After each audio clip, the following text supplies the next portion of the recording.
재벌 회장들은 횡령이나 배임으로 회사에 잔뜩 손해를 끼쳐도 이내 사면을 받아왔습니다.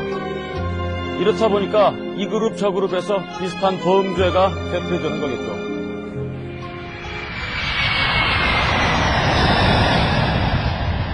서신남 노회찬과 의리남 유시민의 저공비행.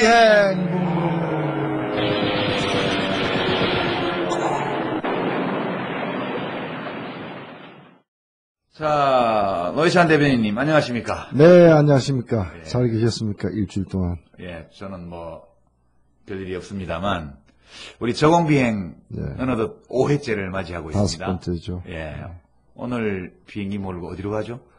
오늘도 역시 재벌입니다. 예. 멸종 위기에 처해야 되는데 아직 안 처하고 있는 예. 재벌들. 또 특히 지금 여러 당들이, 모든 당들이 재벌 개혁에 대한 입장들을 내놓고 있기 때문에 네. 우리 청취자들도 그렇고 육군자들이 어느 게 진짜냐, 어느 게 명품이고 어느 게 진품이고 어느 게 짝퉁이냐 판단을 해야 되거든요. 예. 그래서 재벌 개혁 어떻게 해야 할 것인가, 그걸 우리가 좀 탐사해 가는 예. 저공비행을 오늘 할 예정입니다. 예, 재벌을 어찌했을까이? 예. 재벌을 왜 안 줬노? 이 문제입니다. 예, 민족의 골칫거리. 그리고 이게 이 재벌을 자꾸 우리가 저공비행으로 탐사하고 기청사살을 하는 이유가 네. 뭐 자본주의를 파괴하거나 그런 것이 아니고 건전한 자본주의 시장 경제를 좀먹고 있는 재벌에 맞서서 우리가 자본주의를 지키려고 하는 것 같다는 느낌이 왕왕 들어요. 그렇죠. 원래 우리가 뭐 자본주의 지킬 것이 본업은 아니었지만. 그렇죠. 본업이 아닌데. 우리도 어차피 자본주의 사회에 살고 있는 상황에서 이 자본주의를 갖다가 험악하게 망가뜨리는, 발전적으로 이렇게 개혁해 나가는 것이 아니라 오히려 후퇴시키고 험하게 망가뜨림으로써 더 많은 사람을 고통의 도가니로 몰아넣고 있기 때문에 눈 뜨고 볼 수가 없는 상황에 이르렀습니다. 우리가 그 집이 마음에 안 들지만 그래도 일단 새 집 다른 게 질 때까지 여기 살아야, 고쳐가면 살아야 되는데. 그걸 기둥을 뽑으려고 하고. 지 혼자 살겠다고 자꾸 기둥 뿌리를 톱으로 썰어요. 예. 예. 그래서 오늘도 우리가 가열차게 자본주의 시장 경제 수호 투쟁에 나서서 우리의 경비행기를 몰고 헌정 질서를 문란시키고 있는 반국가 사범들, 반체제 사범들, 반체제 사범들, 반자본주의 사범들을 향하여 그렇습니다. 기총소사를 예. 가하도록 하겠습니다. 오늘 근데 우리가 태평양도 건너가고 대서양도 건너가고 좀 할 것 같은데 안 그래요? 그렇습니다. 예. 이 재벌들 다른 나라에는 이런 문제가 없었나? 또는 우리는 있었던 걸로 알고 있는데 그러면 다른 나라에 있었다면 그 나라들은 이 문제를 어떻게 해결했을까? 그것은 우리가 한번 시행착오를 겪지 않기 위해서도 줄이기 위해서도 타산지석 삼아서 미국에서 독일에서 일본에서 이런 문제를 어떻게 해결해서 또 선진국으로 갔는가를 반드시 알아야 될 것입니다. 우리 비행기 몰고 현해탄 건너가는 것만 해도 힘든데 지금 태평양 건너서 미국 가고 대서양 지나서 또 유럽 가고 오늘 굉장히 장거리입니다. 우리는 아직 대기권은 벗어날 수 없지만 대기가 있는 곳은 항상 갈 수 있습니다. 대기가 없으면요 우리 비행기 못 떠요. 좀 개조해야 되겠죠. 그리고 이제 우리 둘이서는 도저히 이 항공로도 다 읽을 수가 없고 이게 참 비행에 문제가 있습니다. 우리 국내 비행만 해봤기 때문에 오늘 좀 장거리 비행을 해야 되지 않습니까? 전폭기 같은 데는 원래 폭탄 떨어뜨리는 사람도 따로 이렇게 날개에 타 있고 여러 사람이 타죠. 뒤에 오늘 두 분 태울 거예요, 그죠? 그렇게 해야죠. 그 두 분은 정말 이 멸종 위기에 처해야 마땅하지만 여전히 이 왕성하게 식욕을 과시하고 있는 재벌들의 본질과 그들의 생태, 먹이 활동, 양상 이런 데서 깊은 조예를 가진 두 분을 우리가 오늘 기자석에 태울 겁니다. 평생을 재벌 멸종을 위해 바치신 분들. 자본주의 시장경제 수호의 전사들 모시고 오늘 갈 예정이고요. 이제 본격 두 분 모시기 전에 안내 하나 하고 가야 될 것 같아요. 우리가 꾸준히 우리 이 자본주의 수호 투쟁을 위해서 재벌들을 저공비행으로 탐사하는 와중에도 짬짬이 좀 볼거리로 정수장학회를 어루만져 왔죠. 그렇습니다. 우리가 3회에서 다뤘나요? 정수장학회 2회에서 다뤘군요. 다루고 난 뒤에 바로 그 정수장학회의 이사장으로부터 간접적으로 연락이 왔죠. 연락이 와가지고 또 그 항변하고 예. 또 뭐 그걸 팔아치우느니 마느니 이렇게 어느 도단까지 이제 했기 때문에 팔아치워질 위기에 있는 정수가- 부산일보 노동조합에서 연락이 왔습니다. 예. 사실 부산에서는 지금 이것이 핫 이슈입니다. 예. 보니까 포털의 기사도 많이 읽은 기사 이렇게 보면 부산은 이 정수장학회 부산일보 관련 기사가 제일 많이 읽은 그럴 기사로 겁니다. 뽑히더라고요. 예. 우리가 3월 7일 날 오후 7시 예, 비행기 몰고 부산 현지 저공비행 예. 생방송으로 입장료 있습니까? 없다고 알고 없는 걸로 있습니다. 압니다. 예. 사실 우리가 하늘에 비행기 날 때 그 쳐다볼 때 돈 안 내지 않습니까? 삐라도 되게 공짜로 뿌리지. 그렇죠. 예, 삐라 예. 뿌리는데 돈 받는다면 누가 받겠어요? 그렇습니다. 예. 원래 뭐 돈 넣어서 보낸 사람도 받습니다. 예. 우리는 뭐 그런 거 없이 그냥 예, 삐라만. 우리는 삐라만 뿌립니다. 우리 노회찬 대변인하고 저하고 이제 가서 부산일보 노조 지부장, 언론노조 부산일보 지부장, 예. 이호진 지부장. 예, 지부장하고 아마 한 분 정도가 더 이제 돼서 네. 네 사람이서 정수장학회 부산일보, 우리 부산의 역사, 부산 현지에서. 예, 부산 현지에서. 시민과 함께. 예, 이 재밌을 것 같아요. 나에게 상당히 의미 있는 예, 비행이라 생각합니다. 예, 우리 정기 비행 말고 네. 임시편을 편성해서 이날 네. 수요일인데요. 네.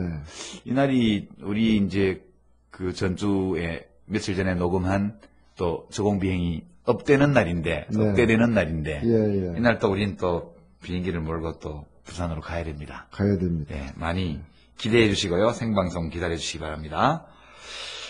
저공비행 그 청취자 카페 만들어진 거 아세요? 잘 알고 있습니다. 예. 소개 한번 한번 소개 해요. 한번 하시죠. 예, 사실 우리가 이제 팟캐스트로 주로 나가기 때문에, 저희들에게 요청할 바, 또는 여러 소감, 또는 이런 걸 또 서로 공유하는 그런 장이 필요해서, 가만히 놔둬도 만들어지겠지만, 또 몇 분들 도움을 얻어가지고, 카페 형식으로 해서 만들었습니다. 예, 그럼 이제 저공비행 다음 카페인데요. 네. 리뷰 유시민과 노회찬의 저공비행 이렇게 돼 있고 많이들 가입하셔서 청취 소감문도 올려주시고요. 거기 다른 분들이 올려놓으신 소감문에 대한 소감도 올려주시고 네. 저희들도 방문해서 소감문에 대한 대답도 좀 드리고 네. 그렇게 하려고 그럽니다. 좋은 소감 주신 분들은 저는 책도 한 권씩 선물로 드릴 계획입니다. 우리 노회찬 대표. 예, 저도 뭐, 있잖아요. 그 예. 진보의 재탄생? 재구성? 예, 재탄생. 네, 진보의 재탄생. 네, 좋은 책들이 있습니다. 많이들 청취자 여러분들 다음 카페 저공비행 카페 찾아주시고요. 자, 이제 이렇게 이번 주의 항로, 탐사 목표 등등을 다 말씀드렸고 이제 그럼 손님을 모시고 떠나야죠. 예, 이제 떠나야죠. 이제 활주로로 갑시다. 네, 오늘도 살아서 돌아올 겁니다.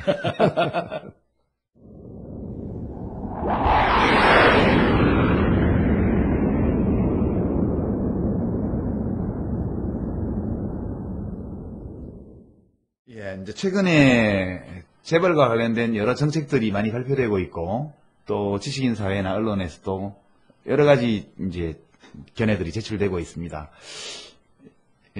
뭐죠 그 이름이 한나라당이 뭐가 됐죠? 새누리. 새누리당. 예. 새누리당에서도 지금 재벌을 어떻게 해야 된다 이런 얘기가 지금 나오고 있고요. 네. 또 민주당에서도 여러 가지 재벌 정책이 나오고 있고 통합진보당 이정희 대표도 당의 입장으로 또 재벌 정책을 발표를 했죠. 했습니다. 예. 그 며칠 전에 그리고 예. 새누리당은 또 지금 다 발표한 건 아니고요.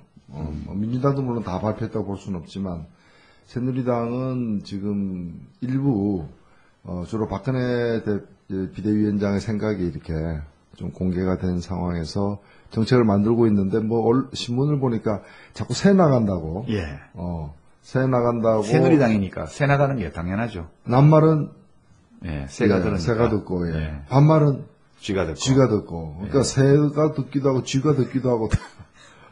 하여튼 그래서 지금 그것 때문에 뭐 이렇게 내부 긴장이 이렇게 예. 많이 조성되어 있는 것 같습니다. 뭐 재벌들 쪽에서 가만 안 있겠죠. 이런저런 통로로 네. 또 소통하지 않겠습니까? 누구의 머릿속에 들어가 보고 싶다 이런 얘기까지 하더라고요. 예. 재벌에서 나온 사람들이. 예.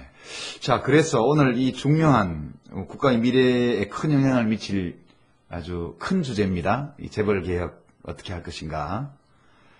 우리 둘이서 다루기에는 너무 벅차서 네. 손님을 두 분 좀 모셨습니다. 네.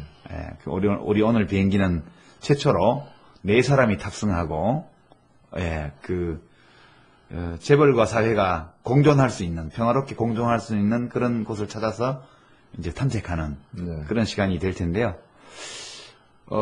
우리, 청취자 여러분께서 많이 성함을 들어보셨을 거예요. 우리 김태동 교수님과 네. 홍종학 교수님 모셨는데요. 네. 저희가 소개하기보다 예. 우선 박수로 맞이하면서 예. 청취자 여러분께 인사를 우선 나누도록 하겠습니다. 어서 오십시오, 두 분. 네, 안녕하세요. 네, 안녕하세요. 예, 먼저 김태동 선생님, 청취자들께 인사 한번 해주십시오. 나 이런 사람입니다 하고, 예. 부족하시면 저희가 보충해 드리겠습니다. 아니, 심상정 대표 경우는 무슨 심심하고까지. 정성심씨. 저는 6학년입니다. 그래서 아마 지금 5회까지로 보면은 제일 나이가 많은 지금 사람이 나왔을 것 같은데, 저도 라디오하고 인연이 있는 게, 네. 90년, 91년, 2년 동안은 매주 2번씩 25분 정도 MBC 라디오에서 했습니다. 예. 그땐 스튜디오도 아주 좋고 시설이 좋았는데 오늘 이런 데서 하는 것을 더덥하죠, 보니까 여기는. 예. 세월이 거꾸로 가고 있다는 게 실감이 나고 재벌의 힘이 20년 동안 커졌구나. 결국 재벌이 경제만 지배하고 있는 게 아니라 언론에도 직간접으로 지배를 하고 있는 사회이기 때문에 그런 걸 느낍니다. 그 뒤에 라디오 때 저도 굉장히 애청자가 많았어요. 전국에. 특히 버스 타고 다니시는 네. 분들, 이런 대중교통 이용하시는 분들이 그때 오전 11시에 했는데 그래서 사실 그때 정치인들도 듣고 또 정치인들이 직접 안 들어도 저 김태동이는 애청자가 많다더라 이제 소문을 듣고 그게 인연이 돼서 이제 외환위기 직후에 국민의 정부에 들어가서 청와대 각하 15대 대통령 김대중 대통령도 각하죠. 근데 예. 그분은 각하란 말을 정말 쓰지 못하게 했습니다. 대통령님으로 바꾸죠. 예, 그래서 어떤 분이 정치인인데 쓰지 말라고 하는데 또 썼다가 정말 혼나는 현장을 제가 본 적이 있는데, 예. 여러 사람 있는 데서 아주 혼내시더라고요. 예. 어쨌든 대통령이 집무하는 구역인 청와대에서 1년 수석 비서관을 하다가, 근데 경제수석을 3개월밖에 못 했어요. 그러니까 외환위기 직후에 국민의 정부의 초대 경제수석이라고 하는데, 3개월밖에 못하고, 갑자기 정책기획수석이라는 걸로 이제 옮겨졌는데, 저도 아직 지금 10여 년이 지났지만 왜 이렇게 옮겼는지. 혹시 그 뒤에 그분들이. 제가, 물론 여러 가지 능력이 없으니까 무능해서 그랬겠지만은, 그 밖에 또 다른 이유가 있는지. 우리나라에 나중에 그것도 좀 알려주시면 좋겠네요. 저희가 한번 저희가 알아보겠습니다. 확인되는 대로 꼭 예. 알려드리겠습니다. 이 정도로 하겠습니다. 예. 사실 우리 현대사에 두 개의 5.18이 있습니다. 두 날 다 이게 슬픈 날인데, 첫 번째 5.18은 우리가 잘 알려진 1980년 5월 18일이고, 그건 설명 안 드려도 우리가 잘 아는 광주민주운동 시작한 날이죠. 두 번째 5.18이 이제 1998년 5월 18일. 우리 김태동 경제수석께서 경제수석을 그만두고, 정책기획수석으로. 기획수석으로 이렇게 바뀐 날. 바뀐 날이 그 날입니다. 5.18. 김대중 대통령이 취임 석 달도 안 된 시점에서 경제수석을 강봉균 씨로 바꾼 것은 정책 혼선에 대한 불만 때문입니다. 그동안 정부는 금융과 기업의 구조조정을 비롯해 외자 유치책이나 실업대책 등 주요 경제정책을 조율할 때마다 부처 간의 불협화음을 내왔습니다. 이번 인사를 계기로 개혁정책을 가속화하되 보다 현실성 있게 펴나가겠다는 의중을 나타낸 것으로 해석됩니다. 근데 그날을 왜 슬픈 날이라고 하느냐? 사실은 그 국민의 정부 이제 첫 경제 수석으로 발탁되셨을 때 사실 김대중 대통령이 이 IMF의 그 원인 중에 하나로 이 재벌 그렇죠. 체제를 갖다가 지목을 하고 또 선거 과정에서도 재벌 혁신, 재벌 개혁을 강하게 이렇게 약속을 한 바가 있었습니다. 다들 그 초미의 관심사는 그거였고 청와대에서는 이걸 담당하는 바로 부서가 바로 경제수석이었고 그래서 또 그 자리에 또 다른 사람도 아닌 이제 이 재벌을 최초로 손볼 수 있는 또 이 전문가로서 우리 김태동 선생님이 이제 그걸 맡으셨기 때문에 굉장히 기대를 모았고 그 얘기는 거꾸로 얘기하면은 굉장히 겁을 많이 먹은 쫄았던 사람들이 일련의 사람들이 있는 것이고 그래서 결국 그 5.18이 우리 밖에서 볼 때는 그렇습니다. 뭐 당사자로서 또 감회가 또 다르시겠지만은 밖에서 볼 때는 그 5.18이 마치 이제 그 계엄군이 이제 광주 시내 진입하듯이 이 완전히 재벌 개혁에 반대하는 그런 어떤 그 보이지 않는 여러 손들이 사실상 청와대 안에까지 이제 영향력을 미치기 시작한 날이 아니었는가? 아이고 청취자 여러분, 제가 지금 아주 몸둘 바를 모르겠는데요. 이 노회찬 의원의 그 수준에 제가 얼마나 따라갈 수 있을지 어쨌든 지금 긴장이 됩니다. 일사적 증언을 한 것밖에 없습니다. 근데 김태동 교수님, 선생님 요즘 강의하세요 대학에서? 제가 강의는 끝났고요. 예. 그럼 정년퇴직을 하신 거예요? 정년퇴직이 2월 말이면은 됩니다. 이달 말? 예, 그러니까 현재는 뭐 이달 말까지는 교수라고 부르셔도 됩니다. 근데 정년퇴직 하셔도 강의는 하시던데 계속해서. 뭐 이것도 강의죠. 예. 이것도 강의입니다. 뭐 강의라는 게 꼭 교실에서 하고 학교 안에서만 해야 강의가 아닙니다. 그럼 앞으로 저희 비행기에는 정년이 없습니다. 종종 오시면 되겠습니다. 예, 아무 때고 저희 두 팔 벌려서 환영하겠습니다. 우리 홍조학 교수님, 청취자들께 인사 한번 하시죠. 네, 안녕하세요. 홍종학입니다. 저는 이제 김대중 선생님이 1세대라면 1세대 앞에도 또 있으시겠죠? 김종인 선생님하고는 어떻게 되시나요? 비슷하신 연배신가? 일면식도 없습니다. 네. 국보위에 계셨던 분이. 그러니까 좀 까칠하십니다, 오늘. 그분은 비대위 전문이세요. 국보위도 비상대책위원회였고. 5.18은 그분이 잘하시죠. 예. 요새 새누리당 비대위도 비상대책위원회고, 비대위 전문이시고, 그분은. 우리 김태정 교수님은 이제 뭐 좀 다르시죠? 네.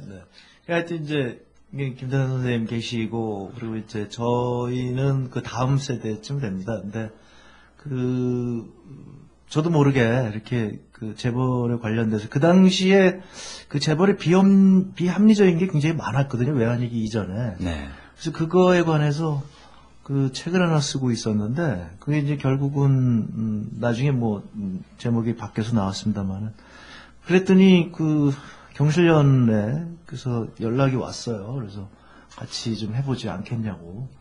그래서 이제 저도 글쎄 뭐 그런 거라면 내가 관심이 있으니까 해보겠다. 그래서 이제 나중에 그 경실련 재벌개혁위원장을 제가 했습니다.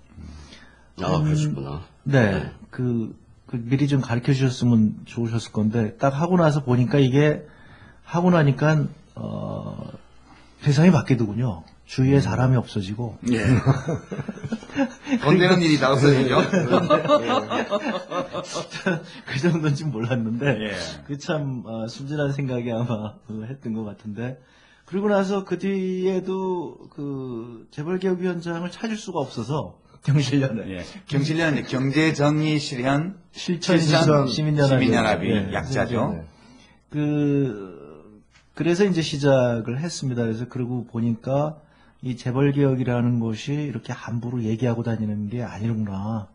그걸 알고 저희들 사실은 이제 조용히 공부를 해왔죠. 근데 손으로 꼽습니다. 이렇게 재벌개혁을 하는 저희들끼리 이렇게 손으로 꼽고 그랬는데 갑자기 요즘 재벌개혁 얘기가 나와서 저희도 놀라고 있고 저는 이제 그렇게 얘기를 합니다. 이게 기적 같은 일이 아닌가. 예. 그러니까 몇 년 전만 하더라도 그동안 우리가 공부했던 것이 다음에 물려줄 사람이 없어서 우리가 공부했던 게 그냥 사장되어 버리고 끝나는 게 아닌가 우리 사회에서 이러고 이제 걱정을 해왔는데 이렇게 재벌 개혁이 이렇게 공론화되니까 그 한편으로는 굉장히 뭐 기분도 좋고 예. 또 한편으로는 또 걱정도 또 되고 그렇습니다. 그게 아마 이 재벌의 폐해가 실제로 경제력 집중의 여러 다양한 현상을 통해서 다른 사람들에게 그동안 우리가 재벌을 구경만 해왔다고요. 예. 사실은. 야, 재벌 부럽다. 또 재벌이 잘 되면 우리한테 뭐 좀 떨어지는 게 있을지 몰라. 이렇게 구경만 해왔는데 그때도 사실은 서로가 연관이 돼 있었죠. 근데 지금 특히나 지금 와서는 이제 골목에서 쫓겨나고 뭐 장사하다가 그만두게 되고 그렇게 되면서 그 기업도 보면 다 이제 재벌 기업 아니면은 다 재벌에 다 빨려 들어가잖아요. 2010년에서 2011년 사이에 그 기업이 늘어난 걸 보니까 재벌 계열사들이 하루에 하나씩 늘어났더라고요. 예, 일요일, 토요일 빼고요. 네, 하루에 하나씩. 하루에 한 개씩. 늘어나가지고 지금 보면은 재벌 그룹 계열사들의 총 숫자와 우리나라 그 상장 회사들 총 숫자가 같아요. 예. 그만큼 유력한 회사들은 다 거의 다 이제 재벌이 다 이제 삼켜버렸다라고도 볼 수 있는데 그런 것 때문에 이제 그러니까 재벌 때문에 불편해지는 아파지는 고통스러워지는 사람들이 이제 늘어나면서 재벌에 대한 문제식이 높아지는 것도 있는 것 같고요. 그다음에 그러다 보니까 또 선거 때문에 이제 한두 번 우리가 속아온 게 아니지만 정권 교체기마다 또 이제 재벌에게 회초리를 그게 좀 있다가 보니까 회초리가 뭐 이렇게 사탕으로 변하기도 하고 솜사탕으로 변하는 예도 우리가 이제 많이 보긴 했습니다만 그런 게 이제 좀 있는 것 같아요. 근데 저는 우리 이 홍정학 교수님 같은 경우에는 이제 뭐 몇 번 토론회도 같이 이렇게 참석을 하고 이제 했습니다만 부동산 문제 다룰 때도 한번 참석을 했었고 FTA 때도 참석을 했었고 제가 가만 느끼는 게 이제 운동권 아닌가 이런. 여기 경실련 좌파. 예, 그러니까 이제 어떤 느낌인가. 경실련 우파는 새누리당으로 많이들 가시고. 흔히들 우리나라에서 이제 민주화는 6월 항쟁으로 끝났다라고 생각하는 분들이 꽤 계신데, 정치 민주화도 완전히 끝난 건 아니지만, 특히나 경제 민주화는 이제 시작이다. 이제 시작이다. 경제 민주화에 있어서는 6월 항쟁이 아직 오지 않았다. 온 적이 없다. 그런 점에서 시대는 부른다. 운동권을. 경제 민주화 운동권을 부르고 있다. 이렇게. 자, 우리 홍정학 선생님은 지금 학교 이름이 바뀌었죠. 가천대학인가요, 지금은? 네, 그렇습니다. 옛날에 경원대학교. 네, 공식적으로는 아마 그 3월 1일부터 온 것 같은데요. 이게 이제 뭐 홈페이지 가봤더니 이미 가천대학교로. 네, 작년서부터 이미 다 그 교육부 승인을 받았기 때문에 그때서부터 이제 바꿔. 뭐 재벌 연구한다고 학교에서도 애로사항 있는 건 아니시겠죠? 아직까지 뭐 그 정도는 아닙니다. 우리 김대성 선생님은 성균관대학교에서 맞나요? 예. 예. 이제 거기는 정년퇴직을 곧 앞두고 계시고. 앞으로 이제 시민들과 함께 강의하는 이런 걸 좀 많이 이제 가지실 계획이시죠? 네, 작년에는 희망버스부터 시작해서, 뭐, 한미 FTA 반대 현장이나, 여러 군데 가서 현장 공부를 했습니다. 예. 제가 트윗에 사진 올라온 것들 한번 봤습니다. 자, 오늘 방송 우리 김태동 선생님의 정년퇴직을 축하하면서, 헌법 위에 놀고 계신 그분들을 위해서 헌정하는 그런 방송을 하겠습니다. 우리 홍종학 선생님은 좀 젊은 축에 속하신데, 사실 이제 저희가 한 10여 년 전에 소액주주운동 비롯해서 재벌들의 어떤 구조개혁, 소유경영 분리운동 이런 걸 한참 IMF에 할 때, 그때 이제 한동안 장하성 교수가 소액주주운동 관련해서 떴고, 그 다음에 참여연대의 김상조 교수. 네, 그렇습니다. 예, 또, 지금, 미국 가 있더군요, 김상조 교수는. 네. 그리고 방송대학교의 김기현 교수님 같은 분도 맞습니다. 참 이 분야 열심히 하셨고요. 네. 저도 그때 소액주주 운동 하는데, 사원총회인가요? 이거 뭐라 그럽니까? 주주총회. 예, 네. 근데, 주식 하나 들고 가기도 하고 그랬었는데. 네. 이제 본격적으로 가보죠. 이 재벌 문제가 있다 이런 얘기들은 누구나 다 하고 사실 많이 듣는 이야기인데, 재벌 체제, 우리 재벌 체제 또는 재벌들의 행태 또는 재벌 현상 이런 데서 오는 가장 큰 우리 삶의 문제, 도대체 이게 뭐가 문제냐, 재벌이 있어서. 네. 그걸 아주 일목요연하게 한번 정리하고 일단 가겠습니다. 뭐가 문제죠? 먼저 홍정학 선생님 먼저 좀 하시겠습니까? 네, 저는 기본적으로 우리 외환위기 이 IMF 사태도 사실은 재벌 때문에 생긴 거거든요. 그리고 지금 한국 경제도 굉장히 위험한 상황입니다. 그러니까 이 위험한 상황도 또 역시 저는 재벌 때문에 발생을 했다. 그러니까 만약에 현재도 지금 뭐 양극화 이런 것 때문에 굉장히 어려운 상황이지만 지금 저 같은 경우에 가계부채 문제라든가 뭐 여러 가지 문제로 내년도 경제 상황이 뭐 쉽지 않을 거라고 보여지는데 그렇게 다음번에 경제 위기가 오면은 아마 IMF 사태보다 더 큰 위기가 올 수도 있다. 이렇게 저는 생각을 하고 있습니다. 근데 그 원인도 역시 마찬가지로 재벌이다. 그러니까 이런 것들을 이제 학자들이 이렇게 얘기를 하고 있는데요. 이게 일반인들이 아마 인식하기에는 쉽지 않았을 것 같습니다. 근데 그런 것들이 이제 저희가 항상 느끼는 안타까움이었고요. 다행히도 요즘 이제 저희들 얘기가 그런 대로 설득력이 있는 게 바로 지금 미국이 그렇게 됐거든요. 그러니까 미국에 제가 이 얘기를 알려드리느라고 사실 고생을 굉장히 많이 했는데 이게 홍준학교에서 미국수 발사하기예요. 네, 미국을 미워하는 사람 아닙니다. 아니, 그냥 있는 대로 말씀드리는 거예요. 아니 그러니까 이제 제가 재벌 문제 가지고 이렇게 그 재계나 이런 분들하고 만나면 말이 안 돼요. 그러니까 알고 있는 지식 자체가 틀리고 근데 우리 언론에서 뭐 전혀 얘기를 안 해주고 지금도 그 저희가 비디오를 그래서 만들었는데 그 비디오 제목이 경제민주화는 TV에 나오지 않는답니다. 그러니까 이런 얘기들이 안 나오니까 일반인들이라든가 언론에 전혀 언급이 안 되니까 잘 모르는데 한국 재벌과 같은 게 미국에도 있었습니다. 그리고 그 재벌들이 막 이제 그 난리법석을 친 다음에 대공황이 오는 거죠. 1929년부터. 네, 1929년부터 그것이 세계적인 경제 대공황을 가져왔고 그래서 그 당시에 미국인들이 야 이게 이런 우리 재벌과 같은 이제 거대 기업 집단이 저렇게 부를 독점하게 되면 경제 위기가 오는구나. 그래서 미국에서 아주 인위적으로 재벌을 해체를 시킵니다. 그러니까 그 미국 재벌이라고 얘기를 하면 그래서 이제 지금 그 다음에 미국이 한 3, 40년간 황금 시대를 맞게 되죠. 그랬는데 이제 그 다음에는 한국 같은 재벌은 없지만 이제 월가가 너무 강해져 가지고 월가가 저렇게 이제 비등해지면서 지금 제2의 위기가 맞은 건데 우리보다 훨씬 약한 상황에 월가가 그랬음에도 불구하고 미국에서 위기가 왔다. 그러니까 저는 지금 한국의 상황은 1920년대 미국의 상황하고 거의 비슷하다.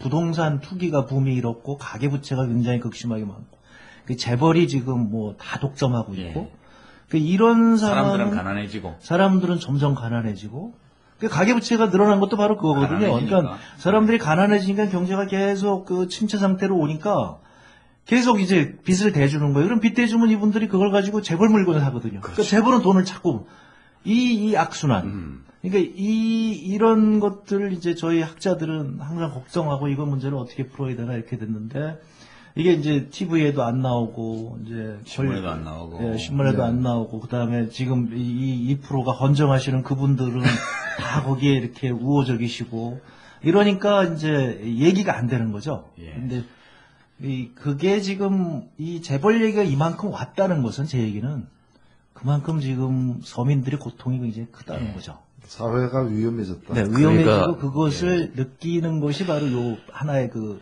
뭐라 그러나 체감할 수 있는 상황. 체감할 수 있는 이런 리트머스 시험지 같은 걸 지금 우리가 보고 있다 이렇게 보는 거예요. 김태성 선생님, 여기서 한마디 말씀드리면 가만히 제가 좀 최근에 생각을 해보니까 우리 국민들은 막스가 얘기한 노동 착취만 되고 있는 게 아니고 그 외에 7가지 더 착취를 받고 있더라고요. 제가 보니까. 그러니까 지금 이 2시간도 짧아요. 짧은 여기까지 하시고. 그냥 제목만 제가 말씀을 드리면은 제가 쓴 거니까. 노동 착취 외에 재벌에 의한 착취. 그건 뭐 잘 알려진 거 아닙니까? 이미 얘기하시고. 중소기업 납품가나 소비자한테 비싼가? 소비자 착취. 외국에 파는 건 싸게 하고 우리나라 사람들한테는 비싸게 하고. 세 번째는 아까 홍 교수 얘기했듯이 부동산 거품이 2008년에 미국에서도 깨졌고 일본에서는 이미 91년인가에 깨졌는데 이 한국의 부동산 거품은 계속이 되고 있거든요. 뭐 이번에도 자, 일단 제목부터 쭉 해주시고 강론은 좀 이따 들어가죠. 그다음에 부동산, 환율, 고환율에 의한 환율 착취, 수입업자나 소비자들. 그다음에 아까 카드 같은 지금 가계부채 늘어나는 빚 착취. 그다음에 고물가 착취, 환율이 높으니까 물가도 높죠. 그다음에 그나마 일부 증권 사는 개미 투자자를 그 상투잡게 하는 예. 증권 착취. 예. 그렇게 하고 또 외국에서 돈을 빌려오고 외국에서 투자한 이번에 론스타 먹튀처럼 예. 그 외국 자본에 의한 착취. 외국 투기 자본에 의한 착취. 예, 그러니까 지금 막스라는 사람이 예컨대 살아있으면 한국에 오면은 자본은 과연 일본이 되는 거예요. 뭐라고 할지. 3부간이고. 예. 그래서 아마 이거 말고도 더 있을 거예요. 예, 우선 제 나쁜 머리로 이 정도로 했는데 이 8가지 착취의 하나가 재벌 착취인 것이 아니라 예. 그 나머지도 다 재벌과 고환율 관련돼 있다. 저금리 정책이나 이런 것이기 때문에 다- 다 재벌이 요구하는 정책이 재벌의 장학생들에 의해서 예. 그 공무원들이 그런 정책을 만들고 예. 청와대가 정책을 만들고 여의도 국회에서 정책을 만들기 때문에 그 8종의 착취, 종합 예. 착취가 재벌과 관련이 있다. 이 말씀을 드리려고 합니다. 예, 이제 지금 김태선 선생님이 종합판으로 이제 쫙 훑어주셨는데요. 사실 우리가 1편에서 다뤘나요? 왕자님, 공주님 얘기 다룬 게 1편이었죠. 예, 1편하고 뭐. 예, 왕자님들은 일감 몰아주기로 이제 하고, 3편에서 3편에서 했군요. 그 다음에 이제 공주님들은 이제 뭐 빵집이다 뭐다 해서 골목 상권 빨아먹는 이거를 이제 했습니다. 근데 뭐 어떤가요? 우리 노회찬, 우리 소신남께서는 엑스파일 보면 지금 김태선 선생님 막 말씀하셨는데, 네. 이런 직접 시장을 통해서 이루어지는 착취뿐만 아니라 네. 어찌 보면 이 우월한 경제력을 가지고 돈을 가지고 정치, 문화, 언론에 이르기까지 사회 전체를 그렇죠. 장악하는 그런 문제도 있지 않습니까? 예, 뭐, 그래서. 엑스파일, 그 유명한. 예. 엑스파일 보면은, 예. 그러니까 이제 이런, 어찌 보면은, 때로는, 헌법만이 아니라, 이 살아있는 법률까지도, 이렇게 무시하면서 자신들의 어떤 그 탐욕, 지금 착취라 표현하셨지만, 이 착취를 통해서 탐욕을 되게 실현시키는 이 일을 갖다가 하다 보니까 걸리는 게 많을 거 아니에요. 언제 그렇죠. 잡혀들어갈지도 네. 모르고. 그러니까 미리부터 그런 권력의 어떤 길목마다 서 있는 판사일 수도 있고 검사일 수도 있고 그것이 이제 전국 국회의원일 수도 있고, 공무원일 수도 있고. 그게 근데 법이 가로막고 있다면 법을 고쳐버리는 거예요. 그렇죠. 그런데 그런 식으로 해서 그걸 하기 위한 이 막대한 비자금을 조성하고 또 그걸 갖다가 이렇게 불법 로비 등으로 이렇게 뇌물을 뿌려가지고 그런 정치 작업을 갖다 해놓는 거죠. 해놓는 건데 저는 하여튼 이 과정에서 보면은 아마 우리 정치자들 중에서도 착취라는 건 좀 너무 심한 표현 아니냐 이렇게 예. 생각하시는 분이 있을 수도 있어요. 그런데 저는 맹수하고 자본하고 특히 이 재벌하고 차이가 뭐냐?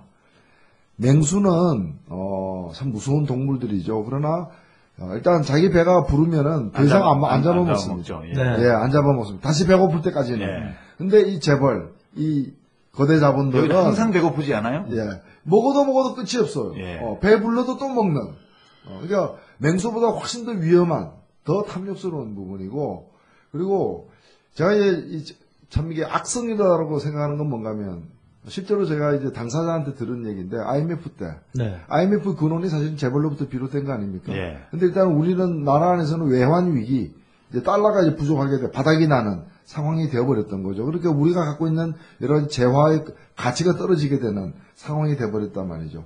그러니까 급하게 나라가 이제 이 경제가 움직이려면 최소한의 달러는 있어야 되니까 외환이 있어야 되니까 그 달러 내놔라 이러면 장동안에 달러 갖고 있는 사람 별로 없으니까 예. 금을 내놔라. 그렇죠. 금을 모으자. 금 모으기 금 되죠. 모으면 그게 달러가 되니까. 네. 그래서 우리 국민들이 아무 죄 없는 국민들이 집에 있는 애 돌반지 등 가지고 은행에 줄 서가지고 금 모으기 했고 금송아지는 안 나왔어. 예, 안 나왔죠. 예. 그런데 바로 그때 제가 국내 유수의 자동차 회사 유럽 총판의 책임자가 제가 아는 사람이었어요. 예. 그분 얘기가 그로부터 좀 지난 후의 얘기가 바로 그때 자기들에게 본사에서 그룹 기조실에서 긴급 전문이 왔는데 금을 수입해라. 일체 달러를 한국으로 보내지 본국으로 마라. 보내지 말까. 예. 네. 아니 여기는 지금 달러가 갑자기 없어지고 난리가 났는데 거기는 평소에 이렇게 일정한 기간 동안에 그 번 돈을 갖다 계속 한국으로 달러로 송금해 왔는데 그걸 중단해라는 얘기. 그러니까 그 얘기는 뭐냐? 환투기를 또 한 거죠. 예. 예. 환투기를 하는 거고 또 대한민국 언제 부도날지 모르 더 세게 이제 붙어날지 모르는데 들고 있다가 이제 예. 더 이윤이 많이 나는 방향으로 하겠다라는 겁니다. 그래서 이들에게 과연 뭐 양심이 있는지, 과연 그 같은 동포로 봐야 되는지, 그냥 예. 재벌로 보면 되는 거예요. 근데 이제 그 돈만 밝히면 좋은데요. 네. 아까 이제 돈 밝히다 보니까 이것저것 걸치적거리는 게 많으니까 다 치워버리려고 그러죠. 지금 우리 노회찬 대변인께서는 지금 재상고한 게 2월 달에 아직 일정 안 잡혔죠, 대법원에. 예. 그러니까 이제 그게 지금 보면 폭로했던 엑스파일 보면 네. 그 200 몇 개죠, 테이프가? 273개인가? 예, 273개 중에 뭐 세 개, 세 개 한 거 예, 아닙니까? 예. 특히 이제 검사들한테 동간 거 실명으로 네. 공개하셔갖고 지금 그 홈페이지 올린 것 때문에 이렇게 돼 있는데 네. 나머지 270개가 또 있잖아요. 네. 거기 무슨 내용이 들어있을까 이렇게 상상을 해보면요. 예. 우리 이 대한민국의 유수한 재벌이라는 사람들이 과거에 보면 대통령들도 전부 현직에 있을 때 돈 갖다 바쳤고 대통령 후보 때 차떼기로 돈 실어다 주고 네. 노무현 대통령 경우도 차떼기는 아니고 그냥 현금으로 10억짜리들 좀 주고 그랬잖아요. 네. 뿐만 아니라 검사들도 그렇게 다 떡값 준 걸로 돼 있고 뇌물 이게 이제 국회의원, 장차관, 네. 고위공무원, 뭐 중앙부처 그러니까, 실국장들, 네. 언론계 다 뻗쳐 있는 거 아닌가요? 그 270개를 더 열어보면 뭐가 나올까요? 저는 그게 더 겁이 나는데. 저는 그 중에 몇 개만 본 사람이라도 나머지는 뭐가 있을지 모르는 거죠. 근데 네. 일단 그 제가 본 세 개를 놓고 보면은 이 삼성그룹에서 이 그룹 이건희 총수부터 헌법을 제대로 읽었구나. 헌법에 나와 있는 모든 기관이 있죠. 예. 공부를 예, 했구나. 헌법에 나와 있는 직책, 대통령, 국회의원, 예, 장관, 국무위원, 예. 뭐 국무위원, 판사, 검사 같은 헌법에 나와 있는 거는 1차 대상인 거예요. 예. 헌법에 나와 있는 그래서 이분들이 굉장히 헌법을 중시하는 사람들이구나. 예. 헌법에 안 나와 있는 지식인 사회까지 다 사실은 마찬가지 했죠. 아니겠습니까? 했죠. 당연하죠. 그러면 주식. 그래서 그게 재미있는 게 있습니다. 제가 이렇게 그 정치인들 중에요. 이제 정치인들하고 재벌개혁 저희가 한다 그러니까 정치인들이 불러서 재벌개혁 뭐 방안이 뭐냐, 정책이 뭐냐 이런 거를 많이 물으세요. 그러면 저희야 뭐 학자들이니까 시민운동하고 그러니까 가서 다 이렇게 말씀을 해드립니다. 근데 말씀 다 듣고 나서 그 다음에 조용하세요. 예. 그거 어디다 있는지 몰라. 근데 유일하게 그렇게 얘기 듣고 실제로 그걸 정책 입안하시는 분들을 보면 되게 여자분들이세요. 신모, 광모, 예. 그렇고 이모. 예. 있습니다. 그분들이. 예. 근데 이게 제가 미국에서도 보니까요. 미국도 그런 중요할 때 그렇게 얘기하는 게 여자들이라고요. 여자들은 관리 대상에서 빠지는 거예요, 이게. 어허. 그래서 이게 어느 정도 관리를 하는구나. 그러니까 남자들 중에 주요 엘리트는 어느 쪽에 있든지 간에 특히 이제 한국에 같이 이제 학연, 지연 뭐 이런 걸 얽혀 있으니까 다 관리가 되고 거기에서 빠진 사람들 요분들이 그나마 재벌 개혁에 대해서 얘기를 하고 계시는구나. 그런 전 관리를 안 하니까 관리를 안 해주니까 제가 아니 진짜 떠들 수밖에 없는. 우리 전화 한 통 아니, 없어요. 우리 홍정학 교수님은 저 교수니까 관리가 안 된다고 쳐요. 우리 김태동 선생님은 청와대에 계실 때 청와대 수석 그때는 장관급인데 그 재벌에서 관리 안 해주던가요? 관리라는 게 뭘 얘기하시는 거죠? 뭐 관리에서 바뀐 거 아니에요? 밀어내는 관리를. 예, 다른 직책으로 보내는 관리를 네. 했구나. 이 그렇죠. 보통 관리를 하면 뭐 명절 때가 되면 이렇게 사과 상자에 사과가 아닌 다른 걸 담아서 준다든가 이런 게 배를 담아서 준다. 아니, 뭐 하여간 그때나 지금이나 제일 부수 많은 걸 자랑하는 신문들이 예. 그때 98년 2월에 그 대통령 당선자가 이제 취임하기 전에 경제수석이나 다른 수석을 임명했는데 유독 경제수석만 하고 또 한 자리인가를 2명을 이렇게 했어요. 예. 근데 그 재벌 언론들이 저를 뭐 정말 뭐 반시장주의자. 뿔 달리는 죄송. 사람 뭐 예. 이런 식으로. 예, 반시장주의라고. 사실은 저는 굉장히 재벌을 사랑하는 사람이거든요. 정말입니다. 올바른 방법으로. 저는 경실련일 때 홍 교수처럼 뭐 재벌개혁 분과도 아니고 특히 저는 일반인들이 청취자 다 아시겠지만 재벌하고 재벌 총수 일가는 다른 거다. 다른 거다. 재벌 네? 기업과 청수 일가는 다른 거다. 네. 그거 상법에도 나오는 거 그렇죠. 아닙니까? 저는 뭐 네. 법의 무식이지만 그래도 대학교 때 한 과목 들은 상법 지식으로 알 수 있는데 우선 의외로 많은 분들이 아직 재벌하고 재벌 총수가 다른 점을 모르세요. 예. 그 어떻게 쉽게 설명해 드리나? 이게 아파트가 있는데 아파트하고 아파트 주인이 다른 거 아니겠어요? 단독주택 그 집도 그 집이 100년 가는 동안 집주인은 여러 번 바뀔 수 있는 거 아니겠어요? 예. 다만 기업이라는 건 이제 그동안 크기도 하고 작아지도 하고 주로 크지만 우리나라의 경우엔 기업의 주인은 여러 번 바뀔 수 있는 거예요. 실제로 우리나라에서도 많이 바뀌고. 그러니까 그 재벌을 좀 잘한다고 봐요. 우리 산업화하고 수출 5천억 불 이상 늘어나고 하는데 재벌도 일정 부분 기여를 했죠. 그런데 제가 싫어하는 재벌은 일부예요. 이게 일부가 뭐냐면 무법, 부패, 세습 재벌인데 좀 길어요.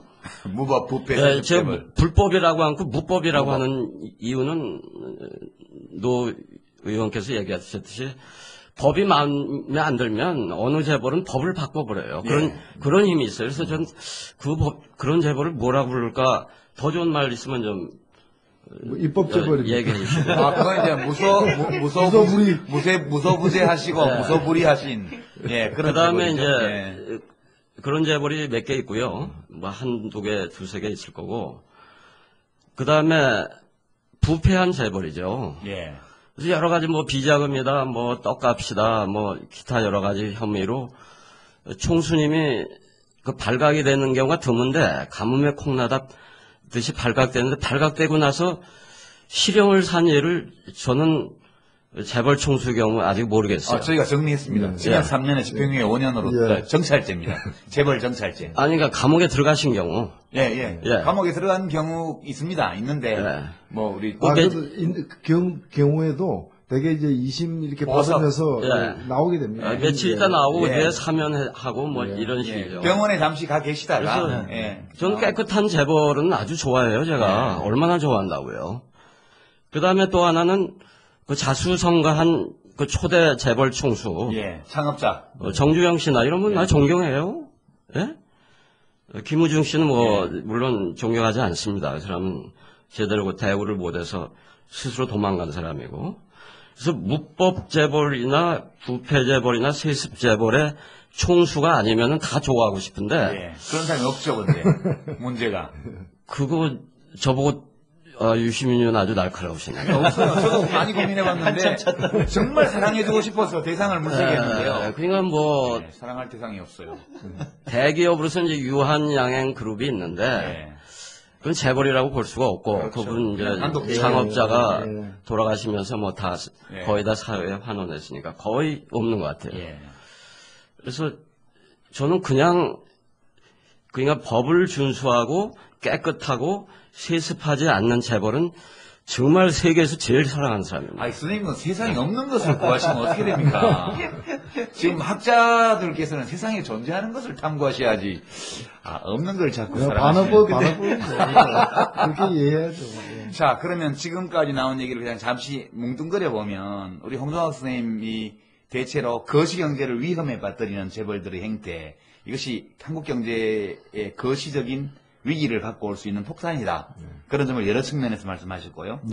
김태성 선생님께서는 이 재벌 기업 체제가 어떻게 시민들을, 국민들을 어떤 각도에서 착취하는가 6가지 각도에서 8가지 각도에서 소비자로 착취하고 무슨 채무자로 착취하고 무슨 또 외환 거래해야 되니까 환율로 착취하고 물가로 착취하고 착취합니다.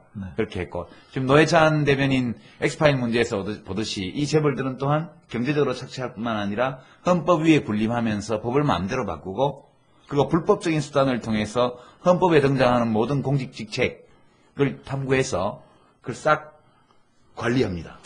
제가 한 가지만 더 말씀드리겠습니다. 이렇게 하면 그 다음에 안 부르실 거예요. 정교하시네. 정신을 뺐습니다. 정신을 도둑질합니다. 정신. 그래서 젊은 때부터 물론 재벌이 대학을 지배하고 있는 나라도 우리나라처럼 많은 나라를 저는 견문이 좁아서 박원순 시장은 세상을 많이 돌아다녀서 알지 모르지만 저는 모릅니다. 성대에도 물론 제가 먼저 들어가고 그다음에 삼성에 다시 들어왔는데 성균관대학교는 삼성. 그래서 중앙대학교는 두산. 그 재벌이 원하는 스펙을 쌓기 위해서 대학생들이 저희 다닐 때보다 이 사회 부조리는 더 심해지고 재벌의 피해는 더 심해졌지만 사회에 나와서 가두에서 표현을 하는 시위나 집회로 표현을 할 때 훨씬 더 용기가 필요해졌습니다. 그렇습니다. 그러니까 대다수는 마음으로 느껴도 안 되고 앞줄이 끊길까 또 더 대다수는 아예 영혼이 그냥 뺏기고 그런 쪽에는 정신을 예. 이렇게 쏟지 않는 예. 이런 식일 수도 있고 또 요새 청년 실업 얘기하는데 결국 그것도 뭐 물론 다른 나라도 청년 실업이 있지만 우리가 쭉 급격하게 이렇게 이루어지는 데는 그러니까 그 청년 세대의 그 미래를 뺏는 것도 이 재벌 체제다. 이제 그런 점에서 현재와 과거만 뺏었을 뿐 아니라 젊은 세대 그 미래까지 뺏고 그 젊은 세대 정신까지 뺏는 정말 심각합니다. 정말 뭐 괴물이죠. 괴물. 어떤 그 개그 프로에서 들은 얘기인데요. 그 대기업 진로 상담 선생님이 대기업에 대기업 직원 되고 싶다고 했더니 별로 어렵지 않아요. 이렇게 얘기하면서 뭐 학교에서 공부를 이렇게 좀 하고 뭐 어떻게 해서 입사시험에 합격해서 가서 한 20년 동안 열심히 해서 부장이 되면 자기보다 20살 어린 회장님 아드님이 상무로 온다고 그런 얘기, 이제 그런 얘기 합니다. 그런 얘기하고 이제 그렇게 직장 다니면서 숨만 쉬면서 돈을 열심히 모으면 몇 살에 집을 살 수 있고 이제 이런 얘기들 많이 하죠. 근데 결국 지금 나온 모든 얘기를 종합해 보면 국민들이 사람마다 좀 다른 관계에서 재벌들의 문제를 느끼고 있고 그것이 자기의 삶의 터전을 명백히 파괴하거나 특히 요즘 골목 상권을 착취하는 거, 그렇죠. 예를 들면 지네발처럼 왕자님 공주님들이 빵집 열고 순대 팔고 하는 이런 것부터 시작해서 그다음에 의사 표현을 하고 싶은데 혹시라도 경찰 체증반에 사진 찍히면 이 경찰하고 재벌하고 사진을 주고받으면서 면접 시험 때 떨어지지 않을까 하는 공포감으로 아이들을 짓누르는 문제에 이르기까지 어찌 보면 우리 헌법 제11조가 금지하고 있는 사회적 특수계급이 존재하고 있고 그것이 바로 재벌이 아니냐. 종합적으로 저는 이렇게도 진단할 수 있다 이렇게 봅니다. 얘기 듣다 보니까. 그렇습니다. 그러니까 저는 이제 이 특수계급의 탐욕에 대해서 조금 더 얘기를 드리고 싶은데요. 이게 그 권한이 너무 막강하다 보니까 뭐 생각을 길게 할 필요가 없는 거죠. 이제 대표적으로 제가 재밌게 생각한 게 뭐냐면 그 동반성장위원회라는 게 만들어졌잖아요. 예, 정은찬 총리가 총리께서 이제 거기 오셨단 말이죠. 그러면 동반성장위원회가 만들어졌다는 것 자체가 상당히 많은 중소기업 서민들이 그게 어려워졌기 때문에 그걸 만든 거거든요. 네. 그러니까 이제 거기서 동반성장위원회에서 재벌들에게 요구를 한 게 있어요. 그 요구를 한 걸 제가 이렇게 보니까 기껏 해봐야 재벌들에게 요구하는 수준이 각 재벌마다 뭐 몇백억. 아니면 아무리 많이 해도 자기네가 이익을 한 2조쯤 올리면 중소기업한테 한 5천억쯤 주는 요런 정도거든요. 네. 그래서 사실은 제가 재벌기업하는 입장에서 굉장히 걱정하고 있었어요. 재벌이 저걸 받으면 어떡하나. 그러면 그걸 받으면 또 많은 국민들은 재벌이 그래도 이렇게 요구를 하면 합리적인 요구를 하면 합리적으로 수용할 수 있는 이런 주체가 아닌가 이렇게 이해를 하잖아요. 근데 제 기대를 역시 안 저버리고 그걸 안 받더라고요. 그래서 전경련이 오늘 열리는 동반성장위원회에 불참하기로 했습니다. 대기업이 목표보다 이익을 더 내면 일정 부분을 중소협력업체에 나눠주는 이른바 이익공유제 논의를 할 수 없다는 겁니다. 전국경제인연합회는 어제 긴급 간담회를 열고 오늘 열리는 동반성장위원회에 불참하겠다고 밝혔습니다. 동반성장위원회가 이익공유제에 대해 제대로 협의하지도 않고 일방적으로 본회의에 상정해 처리하려 한다는 이유입니다. 이익공유제는 대기업이 목표를 초과해 이익을 낼 경우 일정 부분을 중소협력업체에 나눠주도록 하는 것으로 대기업들은 현재 시행되는 성과공유제로도 충분하다며 시행을 반대해왔습니다. 제가 나중에 정원찬 총리한테 토론회에서 그랬습니다. 그래서 그렇게 재벌한테 우호적인 거를 제안을 하시면 어떻게 합니까? 그럼에도 불구하고 그거조차도 받지 않는 재벌의 탐욕스러움. 이게 지금 오늘 우리의 현실이고요.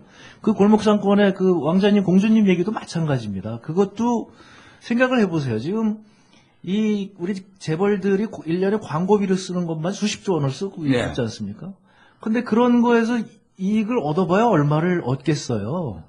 그런데 이거에 대해서는 저는 어떻게 생각하냐면 이 왕장님, 공주님이 하는 일에 대해서는 그 재벌 내부에서도 아무도 얘기할 수 없는 구조가 아니겠는가. 그러니까 저렇게 바보 같은 그런 행위를 하고 있다. 그러니까 우리가 생각하는 것보다 저 재벌의 내부 구조는 굉장히 경직적이고, 그리고 그 지금 이제 아까 김태성 선생님 얘기하시는 것처럼 대회에서 나가서 황제 경영이죠. 황제 경영. 그 황제 경영이기 때문에 나가서 영업하고 뭐 물건 만들고 이러는 분야에서는 굉장히 효율적이지 모르지만 지금 얘기하는 이런 분야에서는 우리가 상상할 수 없을 정도로 완전히 관료주의에 빠져 있어서 이게 국민들과 재벌 대기업들이 이제 더 이상 이게 같이 공통의 이해관계가 있는 것이냐.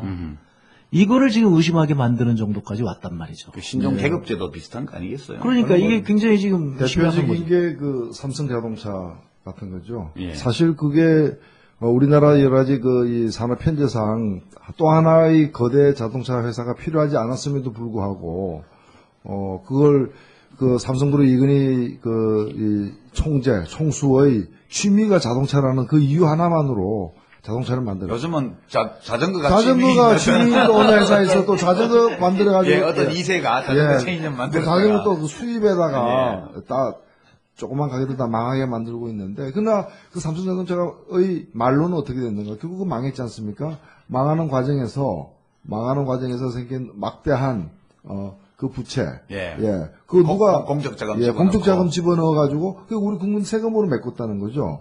그리고 저는, 잊을 수 없는 게 그 카드 대란, 아까도 이제 2003년도 이제 가장 크게. 그때 저는 여당에 있으면서 괴로웠습니다.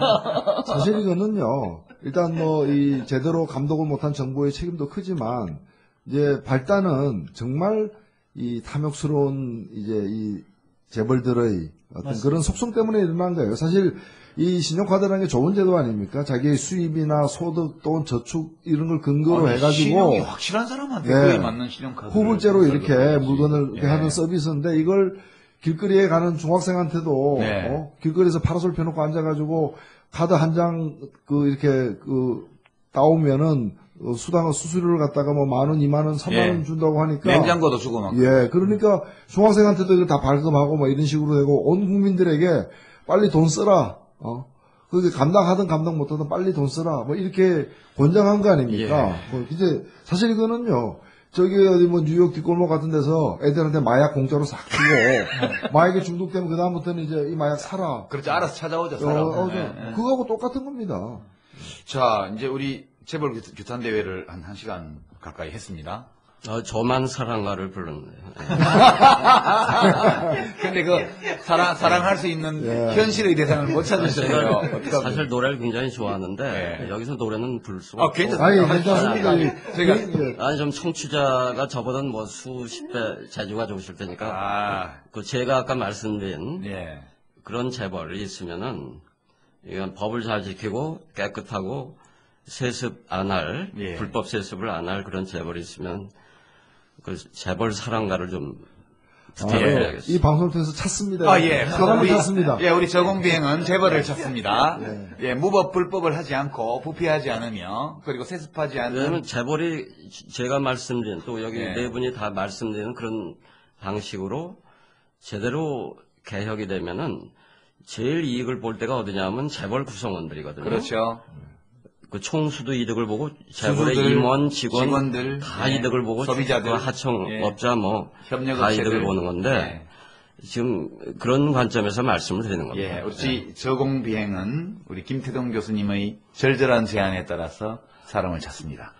불법과 무법을 저지르지 않고 부패하지 않으며 세습하지 않고 정말 주주와 직원과 임원과 소비자들, 고객들, 협력업체 모두에게 축복이 되는 그런 깨끗한 재벌을 찾습니다. 이런 재벌을 혹시 보신 분께서는 저희 저공비행 다음 카페로 예, 즉각 신고해 주시기를 부탁드립니다. 일단 알려주시면 저희가 어떤 어려움이 있더라도 꼭 찾아서 저희 비행기에 탑승시키도록. 네, 본인이 직접 찾아오셔도 좋고요. 자, 일단 앞부분 이 재벌 무엇이 문제인가 이런 정도로 좀 마무리하고요. 이제 이거 어떻게 해야 될지로 넘어가겠습니다.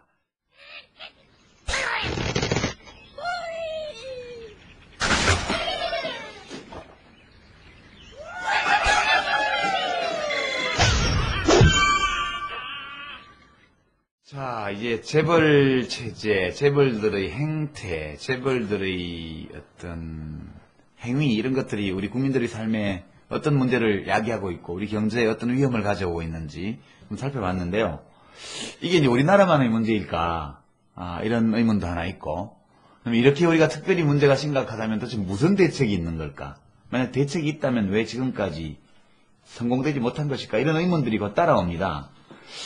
이제 우리가 보통 보면 뭐 재벌은 우리나라에만 있다 이렇게 얘기하는데 그건 현 시점에 그런 거고, 예전에는 비슷한 문제들이 말하자면 자본주의 이 어떤 본국이라고 말할 수 있는 유럽 산업국가나 미국에도 있었던 걸로 저는 듣고 있는데요. 네. 어떻습니까? 홍정학 교수님이 그 연구를 좀 많이 하셨죠? 맞습니다. 아까 이제 김대중 선생님 말씀하신 것처럼 이게 지금 우리 사회가 너무 재벌에 지배당하고 있기 때문에 이게 우리 정신까지 지배를 하는데, 우리 학생들이나 아니면 언론이나 이런 데서 이런 사실 자체가 전혀 알려져 있지를 않습니다. 보도가 안 돼요. 그런 게 이제 너무 안타까운데요. 사실상 2차 세계대전 이전에는 서구 자본주의의 한국 재벌과 같은 형태들이 조금 유행을 달리하지만 되게 있었다 이렇게 봐야 될 것 같습니다. 근데 이제 각국마다 그 형태는 조금씩 다른데요. 그런데 이제 대공황이 왔고, 그 다음에 그 결과로 이제 사실 독일 같은 경우에는 이제 재벌들이 또 결탁해서 이렇게 전쟁도 일으켰다 또 이런 얘기도 나오고, 그러니까 전쟁이 끝난 다음에 유럽에서는 강제적으로 재벌을 해체하기도 하고. 해체하고 망하고 그렇게 돼요. 예, 망하고. 그 다음에 이제, 지금 유일하게 남아있는 예로 드는 게 이제 스웨덴의 발렌베리 가문인데, 발렌베리 가문은 조금 다른 방식으로 이 문제를 해결을 한 겁니다. 그러니까 노동자들이 경영에 참여하고, 그러면서 이제 경영 투명성을 굉장히 높이고, 대신에 발렌베리 가문은 이 사회적 책임에 대해서 굉장히 공헌을 합니다. 그래서 대공황 당시에 무너져가는 기업들을 발렌베리 가문이 다 인수를 해서 살리는 이런 걸 하죠. 그것이 제가 생각할 때는 가장 중요한 이유 중에 하나가 이 볼셰비키 혁명이 있었기 때문에. 러시아에서. 네. 그래서 러시아에서 혁명이 있으니까 이런 유럽의 재벌들의 입장에서는 이렇게 온건한 재벌 개혁 방안을 받아들이는 게 좋겠다 해서 사회적 타협을 하는 거죠. 그래서 경영 투명성을 확보를 하고 이렇게. 거기하고 조금 다른 방식이. 우리 재벌들이 미국 되게 좋아하는데. 미국도 우리 재벌 비슷한 게 있었잖아요. 근데 이제 이게 제가 요즘 때마다 미국 얘기만 해서 꼭 무슨 친미파처럼 이렇게 보이고 아는 게 제가 미국 경제뿐이라 이렇게 별명까지 얻었는데, 그렇게 된 이유 중에 하나가 우리 사회에 전혀 이게 안 알려져 있는 역사적 사실이라서 경제학자들도 이걸 모릅니다. 이거 아시는 분들이 없어요. 그러니까 무슨 경제 관료들은 물론이고요. 그래서 이제 이거를 아무런 우리나라의 참고 문헌 없이 미국 문헌을 가지고 이렇게 쭉 찾아가다 보니까 미국에선 이런 것들이 가장 문제가 됐던 게 되게 1910년에서 1930년 사이. 이때 미국이 지금 한국과 같이 재벌 문제가, 그걸 이제 그냥 재벌이라고 통칭을 하면 조금 다릅니다만은 하여튼 그런 대기업 집단 문제가 굉장히 성행을 했던 것이죠. 그런데 저는 이제 한국 재벌 개혁하는 것도 굉장히 어렵다고 생각을 하는 이유가, 미국에서 재벌 개혁하는데 한 3, 40년 걸립니다. 그리고 제가 제일 안타깝게 얘기하는 게 이제 그런 거죠. 우리 우드로 윌슨 대통령이라고 우리 교과서에도 나오지 않습니까? 민족 자결주의에 의해서 우리 1차 대전 승전을 이끈 미국 대통령. 승전을 이끈 미국 대통령이신데, 제가 몰랐는데 이분의 승전 대통령인데 임기 말에 굉장히 비참하십니다. 비참하게 정권을 끝내는데, 그리고 저는 그래서 노무현 대통령하고 좀 비슷하다는 느낌이 들어요. 그러니까 이분이 대통령에 나올 때 공약을 재벌 개혁을 했습니다. 그래서 개혁 정책을 굉장히 많이 추구를 했고요. 1910년대. 1910년대. 예. 12년에 이제 대통령이 되어서 20년까지 8년간 임기를 했는데, 그래서 굉장히 많은 개혁 입법을 합니다. 지금 보면 이제 연방준비제도 이사회를 만든 것도 이분이고, 예. 그다음에 한국의 공정거래위원회 같은 거를 만든 것도 이분이고, 그러니까 뭐 대통령 선거 공약이 그거니까 뭐 얼마나 그걸 열심히 하셨겠습니까? 근데 인기가 결국 없었어요? 인기가 없었어요. 네, 인기가 없었어요. 그래서 마지막에 저는 그거를 보고서 정말 전율을 느꼈는데, 노무현 대통령 말기 분위기하고 윌슨 대통령 말기 분위기하고 거의 비슷하죠. 근데 저는 정말 이해를 못해요. 윌슨 대통령이 승전 대통령인데 전쟁에 이겼는데, 물론 이제 국제연맹 참여하고 뭐 이런 문제는 좀 있습니다. 정적인 문제는 있는데, 제가 생각할 땐 가장 문제가 되면 역시 개혁 피로증 아니었나. 그리고 나서 미국에도 다시 보수의 시대가 열립니다. 대공황 시작될 때까지. 대공황 시작될 때까지 보수의 시대가 약 열리고. 20년간. 예. 예. 그러니까 그게 지금 우리가 저렇게 전과가 많으시지만 뭐 이렇게 많은 나쁜 일을 한 걸로 알려져 있지만, 건설회사 사장님이고 저분을 대통령으로 하면 우리 경제도 뭔가 좋아지지 않을까. 요 분위기가 바로 1920년대 미국하고 아주 똑같습니다. 그래서 1997년 분위기가, 2007년도 분위기가. 그렇습니다. 그래서 그때 우리 얘기했던 그러니까 사실 이제 후보 대통령은 이명박 대통령보다는 뭐 굉장히 훨씬 더 훌륭하다고 생각을 하는데, 그래도 공통점은 좀 있습니다. 터먹. 예, 이분이 그 뭐 당시에 비슷비슷하죠. 예. 이분이 그 당시 별명이 가장 위대한 엔지니어라고 할 정도로, 그러니까 이분은 이제 원더보이라고 그랬습니다. 하여튼 이분이 손만 건드리면 모든 게 다 성공하고 막 이런 분인데, 후보 때. 예, 댐도 만들고. 댐도 그렇고 하여튼 뭐 모든 일을 해서 대통령이 됐는데, 그랬는데 이분이 대통령 되고 나서 대공황이 터진 거죠. 그 재벌 문제 때문에 결국 터진 거고. 그래서 그 문제가 이제 미국 국민들한테 알려진 거죠. 미국 경제활동 인구 셋 중에 하나가 실업자가 됐어요. 그때. 그렇습니다. 예. 그렇습니다. 그래서 정말 이제 끔찍했죠. 그 후보가 처음에 그 대통령 나올 때 모든 그 사람의 냄비에다가 닭 한 마리씩 주겠다, 이게 대통령 공약이었는데, 결국에 나중에 이제 그걸 빗대서 사람들이 다 이렇게 빈민촌에 사니까 그 이름을 후보빌이라고 그럽니다. 다 천막촌에 살고. 네, 후보빌. 후보 때문에 이제 빈민촌. 그런 거죠. 그러니까 완전히 이제 됐다. 조롱받고 이랬는데. 분노의 포도. 그렇습니다. 지금 제 생각에 우리 각하하고 이제 비슷한 처지가 되지 않을까 싶은데, 하여튼 그러고 나서 이제 루즈벨트 대통령이 들어서서, 이분은 사실 굉장히 재계하고 원래 친했던 분인데, 예. 그 자기 친구들에 대해서 이제 이건 뭐 대공황을 일으킨 주 범인들이다 해서 이제 칼을 대기 시작합니다. 자본주의를 구하기 위해서. 그렇습니다. 재벌 친구들을 손보기 시작하죠. 루즈벨트 대통령, 저는 그래서 거기서 교훈을 많이 얻고 있는데, 이분이 뭐라고 그랬냐면, 재벌을, 그 당시 미국의 기업 집단을 사적 사회주의라고 얘기했습니다. 왜냐면 이 재벌 쪽에서 루즈벨트 보고, 또 거기서도 마찬가지로. 공산당이라 그랬거든요. 빨갱이라고. 예, 빨갱이라고 그랬어요. 그러니까, 내가 사회주의라면, 니들은 사적 사회주의다. 프라이빗 소셜리즘이라고 그렇습니다. 그러나요? 예.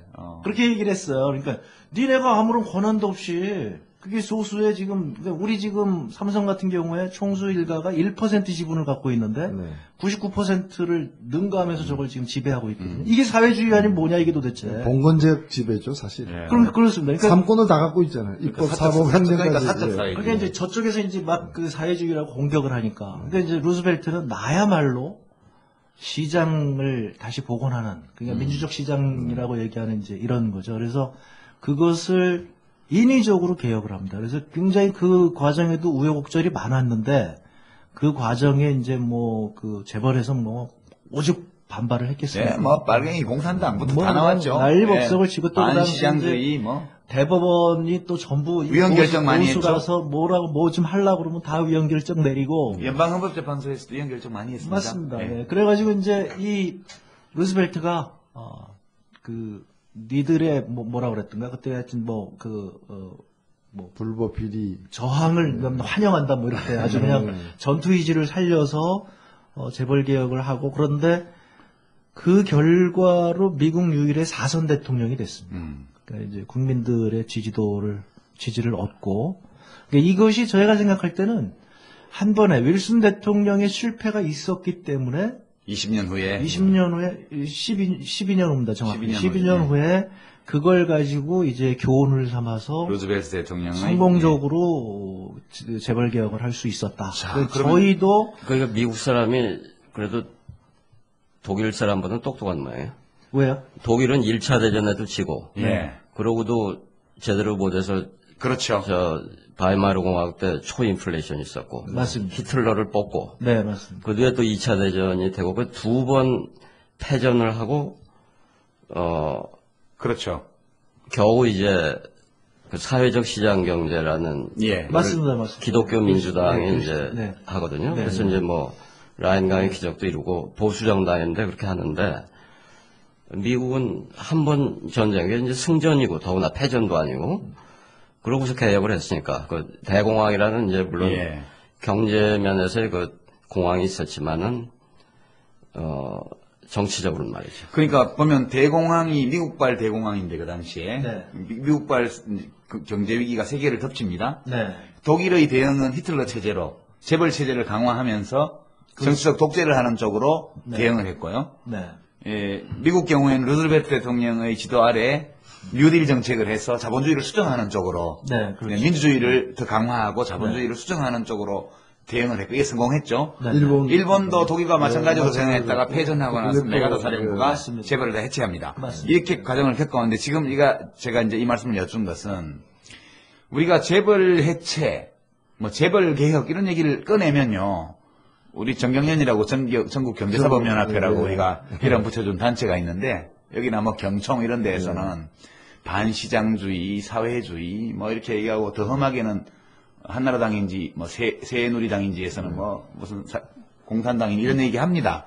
근데 이게 자본주의 본고장이라고 할 수 있는 미국이나 유럽에서도 똑같은 거의 유사한 문제들이 있었고 이 문제를 잘 해결한 나라만이 그렇습니다. 네. 안정된 민주주의와 예. 번영하는 국민 경제를 가질 수 있었다. 네. 이 얘기를 하기 위해서 제가 미국 사례를 여쭤본 건데요. 미국도 금산분리, 예. 그다음에 기업 결합된 기업에 대한 강제적 해체 네. 이런 조처들이 동반되는 입법이 전부 있었죠. 그렇습니다. 그리고 거기에 복지하고 같이 예, 예. 그렇죠. 노동조합에 대한 권장 네. 그리고 서민복지 확대와 함께 네. 이 재벌 체제에 대한 금융자본과 산업자본의 분리, 네. 산업자본 내에서도 여러 가지 공정거래법의 강화, 그다음에 강제적인 기업의 분리까지 예, 포함하는. 예, 예. 그렇게 예. 해서 이제 했죠. 그러니까 그때 이제 제가 그래서 재벌 개혁을 할 때 그것만 단순히 보면 안 되고 이게 사회 구조 전체를 바꾸는 것이다고 봐야 되는 게 루즈벨트 대통령도 그 아까 제가 얘기한 그 최초의 여성 노동부 장관입니다. 프란시스 네. 퍼킨스라고. 예. 이 여자가 유일하게 이 4선 대통령 동안 임기를 같이 한 16년 동안 16년인데 이제 그 16년까지 중간에 대통령이 이제 병들어서 네. 예, 돌아가셨기 돌아가십니다. 때문에 예. 그때까지 퇴임할 때 그때까지 하여튼 이제 그 노동부장. 그래서 이분들의 목표가 뭐냐면 그때가 우리 지금 노동조합 가입률이 10%밖에 안 되잖아요. 예. 그러니까 이게 무슨 얘기냐면 재벌을 견제와 균형을 해서 얘를 견제할 수 있는 세력 자체가 경제 내에 없다는 거죠. 예. 그러니까 지금 우리나라도 노동조합 가입률이 10%밖에 떨어진 게 이게 OECD 최저죠. 최저입니다. 그러니까 노동조합들이 힘을 못 쓰고 있는 거죠. 저렇게 힘을 못 쓰고 있는데도 불구하고 재벌들이 맨날 세계에서 최고 강성 노조라고 얘기하니까 네. 대한민국 국민들 웬만한 사람들 다 진짜로 그렇게 알아요. 그런 줄 알죠. 예, 그러니까 저희들 학자들 보면 야 이거 정말 이거 허약하기 짝이 없는 노동조합이죠. 근데 재벌들이 말씀하신 대로 세계에서 가장 큰 강성 노조에 예. 또 전 세계에서 이렇게 돈 가진 사람을 미워하는 국민들과 더불어서 불행하게 살면서 왜 그러면 미국이나 뭐 일본이나 독일로 이민 가지 않느냐? 이유가 딱 있는 거죠. 아까 쭉 말씀하신 여기만큼 좋은 데가 것처럼 어딨어. 딴 데 가면 재벌 못 하니까. 그러면 재벌 해체당하니까. 예, 예, 예. 그러니까 여기 있는 거예요. 딴 데 가면 법에서 더 내야 되니까. 그게 여기 제가 있는 이제 거예요. 항상 이제 뭐 우리가 오늘 복잡해서 그런 전문적인 제도 같은 거 얘기하기 어려울 건데요. 무슨 제도를 얘기하면 정경련에서 계속 얘기합니다. 그거 전 세계에 없는 제도다 그럽니다. 그 제 얘기가 그럼 그 제도를 한번 미국에 대입을 한번 해보자. 미국에 그거에 해당되는 기업이 하나라도 있나? 예. 그러니까 미국 기업들이 이미 그게 다 고쳐졌기 때문에 다른 데는 사례가 없기 때문에 사례가 독일은 법이 없죠. 없습니다니까. 예. 그러니까 모기가 없으니까 모기약도 없는 거지. 우리는 왜 모기약 뿌리냐? 모기가 있잖아, 우리는. 재벌이 있는 유일한 나라니까 다른 나라에 없는 제도가 필요한 거죠. 그게 맞습니다. 그러니까 이제 이렇게 돼 있는 거예요. 그러니까 이제 그 제가 이건 어디 가서든지 꼭 얘기를 하는데 지금 이제 유 대표님 말씀하신 대로 우리는 재벌에 대해서 너무 이렇게 그동안 이렇게 잘못된 이렇게 뭐라 그럴까요? 세뇌를 당했다 그럴까요? 뭐 그렇게 이제 살아왔기 때문에 미국에서 이제 재벌 개혁을 하고 나서 50년대 되고 나서 부의 양극화가 완전 해소가 됐고요. 70년대 중반까지는. 예, 그걸 대합착 시대라고 이제 크루그만이 그렇게 얘기를 하는데, 그러니까 그때 GM의 회장이 그런 얘기를 합니다. GM한테 좋은 것은 미국한테 좋은 것이다. 이렇게 얘기를 합니다. 근데 그게 맞거든요. 그 당시에 GM이 이제 단일 대기업이 됐고, 그건 기업이, 또 이제 정경련에서 자꾸, 아니, 기업이 큰 게 무슨 잘못이냐. 이게 전혀 딴 얘기를 하는 거거든요. 누가 그 얘기 했는가? 그 당시에 GM이라고 하는 게 세계 최고의 거대 대기업이 됐는데, 이 대기업이 민주적으로 운영되고, 지금 한국의 이런 재벌들처럼 이상한 짓 안 하고, 그러면서 그 GM이 돈을 벌면 노동자들한테 그대로 과실이 가고, 소비자한테 과실이 가고, 바로 이것이, 주주들한테 가고. 저는 이것 때문에 사실은 미국이 초강대국이 됐다는 거죠. 우리 김태동 선생님이 사랑하실 만한 그 비슷한 기업들이 있긴 있네요. 그러면 그러니까 나쁜 그 경영을 하고 그 법을 어기는 그런 또 탐욕스러운 재벌을 개혁하는 그 제도를 개혁하는 그 힘은 결국 정부에 있는데, 그런 강한 정부를 누가 만드냐 하면 결국 나라의 주인이 만드는 거거든요.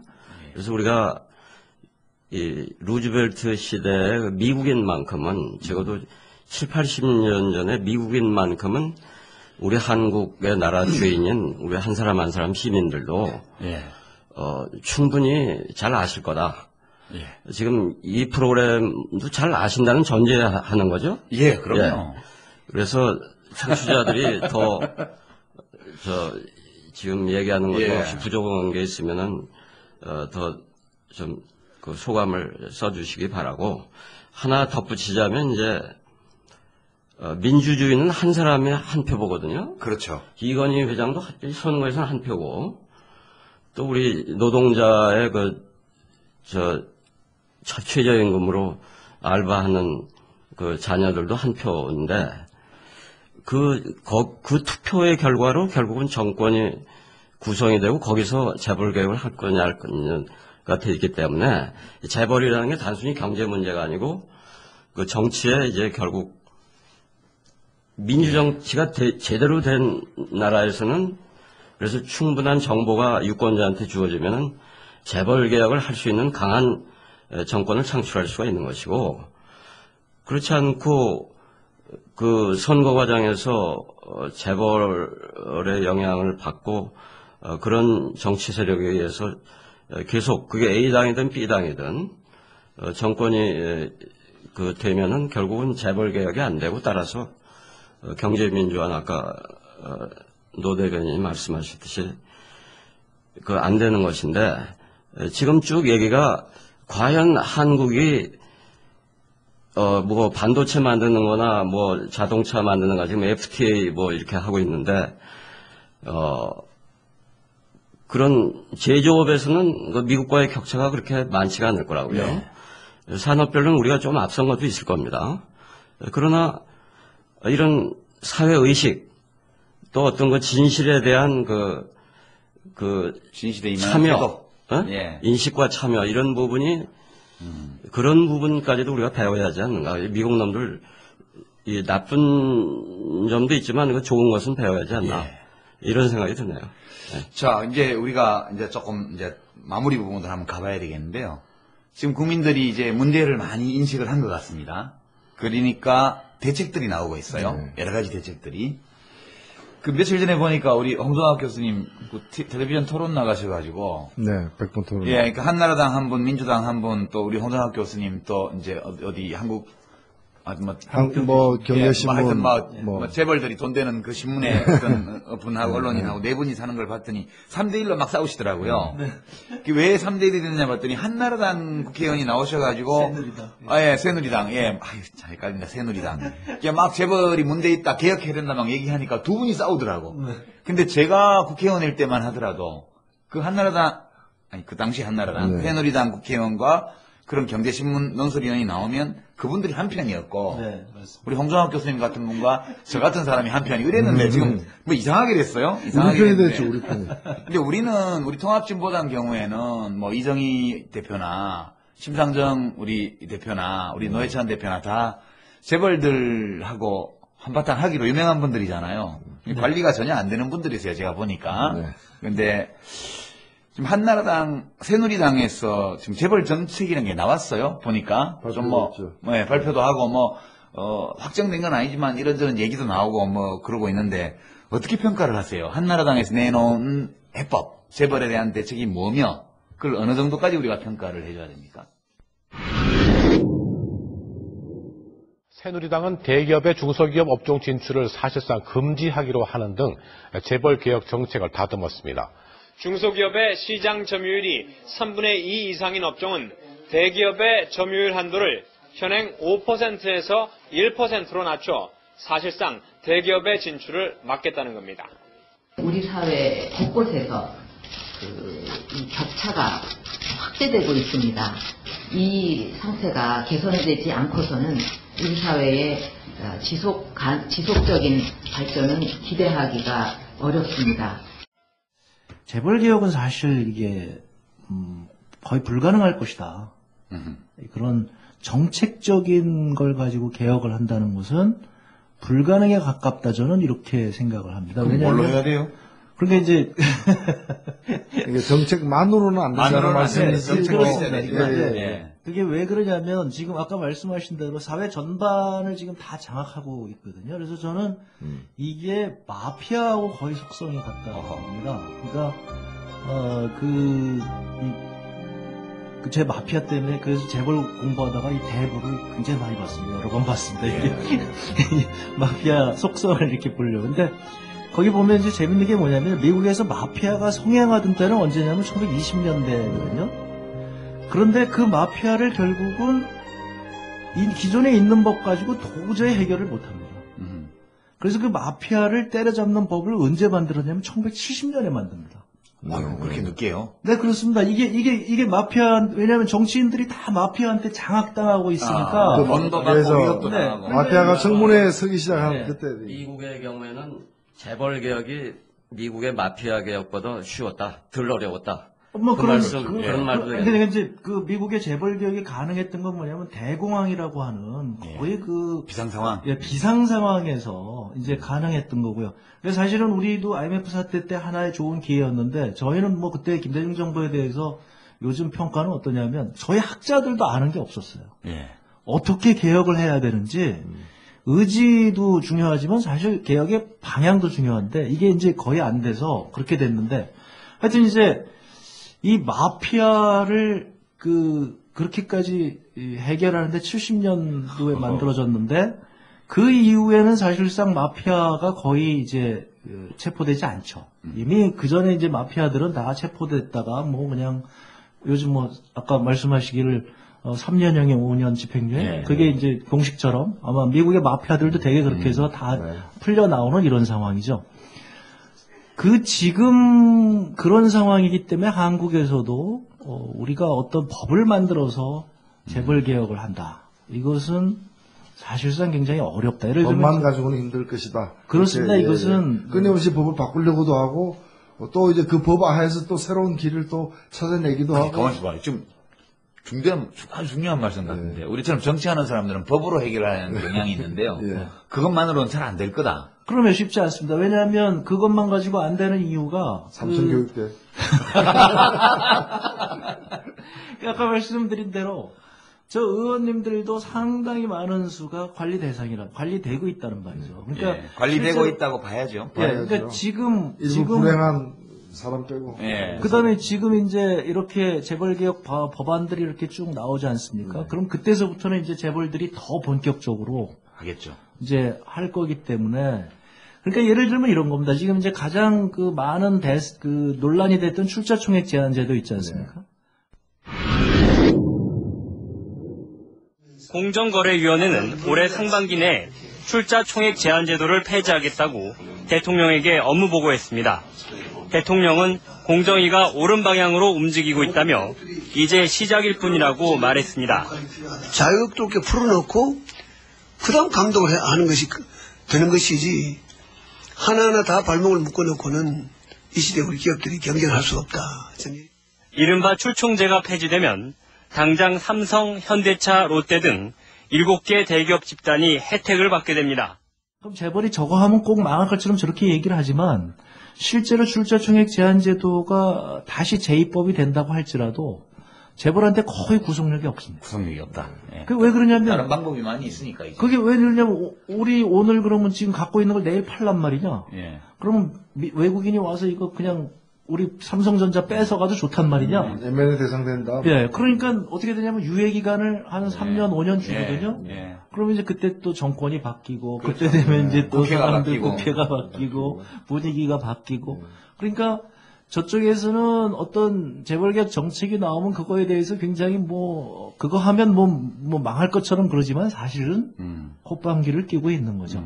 그러니까 지금 얘기하는 그런 대부분의 것들이 예를 들면 유정희 대표님 같은 경우에 굉장히 세게 그런 걸 하셔서 출자총액 제한되던데 그런 게 아니라 강제로 매각시키겠다. 이렇게까지 지금 포함한 걸로 제가 얼핏 들었는데 강제 분리를 할 수 있도록 하는 내용을 포함한 그런 법을 준비 중이죠. 근데 그런 거는 아마 현실적으로 굉장히 어려운 얘기거든요. 그러니까 저희 통합진보당이 151석만 되면 할 수 있는. 그렇습니다. 그러니까 이제 제가 이게 근데 그게 굉장히 어려운 일이잖아요. 루즈벨트 대통령도요. 그거 재벌개혁할 때 그 당시 할 때 그렇게 쉽게 한 게 아니고요. 이분도 승산이 없어서 그래서 이분을 이제 그 영어로 이제 여우의 그런 간교함과 그다음에 사자의 용맹함을 가졌다고 하거든요. 그러니까 여우처럼 이렇게 계속 기회를 보다가 기회를 보다가 그게 이제 반면에 시민사회 쪽에서 굉장히 강력한 요구가 있었습니다. 그다음에 거기 그 당시에 사회주의자당이 있었거든요. 그러니까 사회주의자당 인기가 막 올라가고 시민사회 그 목사님들이 부 나눠굽기 운동 이런 거 하거든요. 이게 막 올라가고 대통령 지지도가 막 떨어집니다. 그래서 그때 또 실패하는구나. 개혁 세력이 이렇게 막 할 때 그때 이제 사자의 용맹함으로 칼을 들어서 우리 홍종학 교수님 정치하셔야 될 것 같아요. 김태성 선생님 어떻습니까? 요즘 여러 가지 해법들 나오는 거 보면서 어떻게 평가를 하세요? 정치에 기대를 합니다.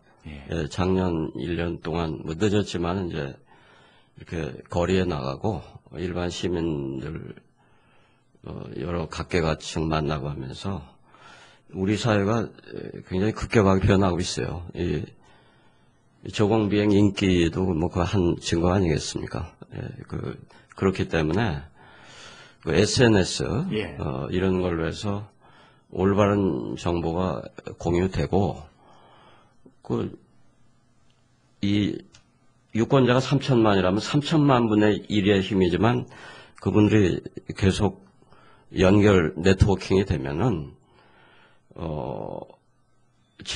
아까도 말씀드렸듯이 70년 전에 미국 또는 2차 대전 뒤에 독일의 그 시민들의 힘만큼 될 수 있지 않을까. 다만 걱정이 되는 것은 한미 FTA나 이런 것의 그 독소 조항에 걸려서 우리가 그런 제도 개혁을 추진할 때 오히려 외세의 힘이 미국 자본을 비롯한 그 외세의 힘이 발목을 잡지 않을까.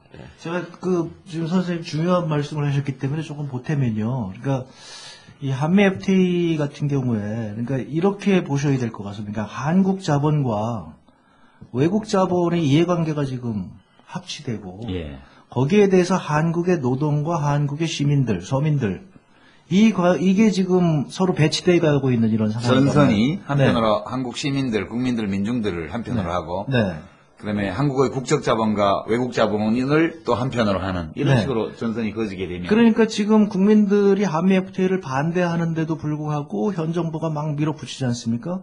그 이유 중에 하나는 이것을 지금 굉장히 강력하게 누군가가 여기에 이해관계가 얽혀 있는 사람들이 있는데 이게 뭐냐면 한미 FTA를 되고 나면 재벌개혁하기가 굉장히 어려워지죠. 그러니까 이제 그런 상황을 제가 말씀을 꼭 이제 강조를 드리고 싶고요.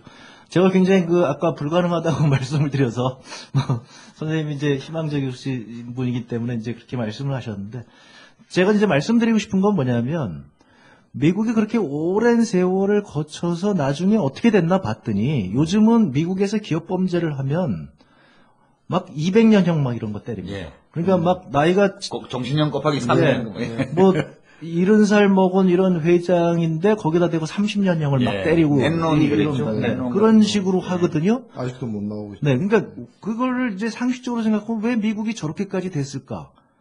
그런 만큼 굉장히 기업 범죄를 근절하기 굉장히 어렵다는 거죠. 그래서 요즘 미국에서는 그렇게 기업이 조직적으로 범죄 행위가 있을 때는 마피아를 잡는 법으로 그걸 똑같이 범죄 단체 조직법.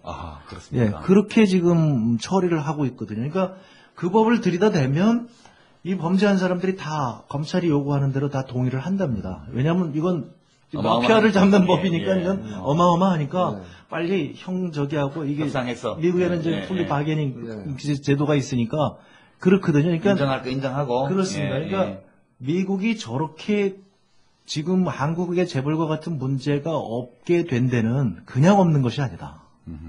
바로 이와 같은 엄청난 제도가 있고, 그 다음에 이제 우리 김상조 교수께서 그렇게 열심히 노력했지만 안 됐든, 뭐 부분적으로 도입했습니다. 효력이 없는 이 집단소송제.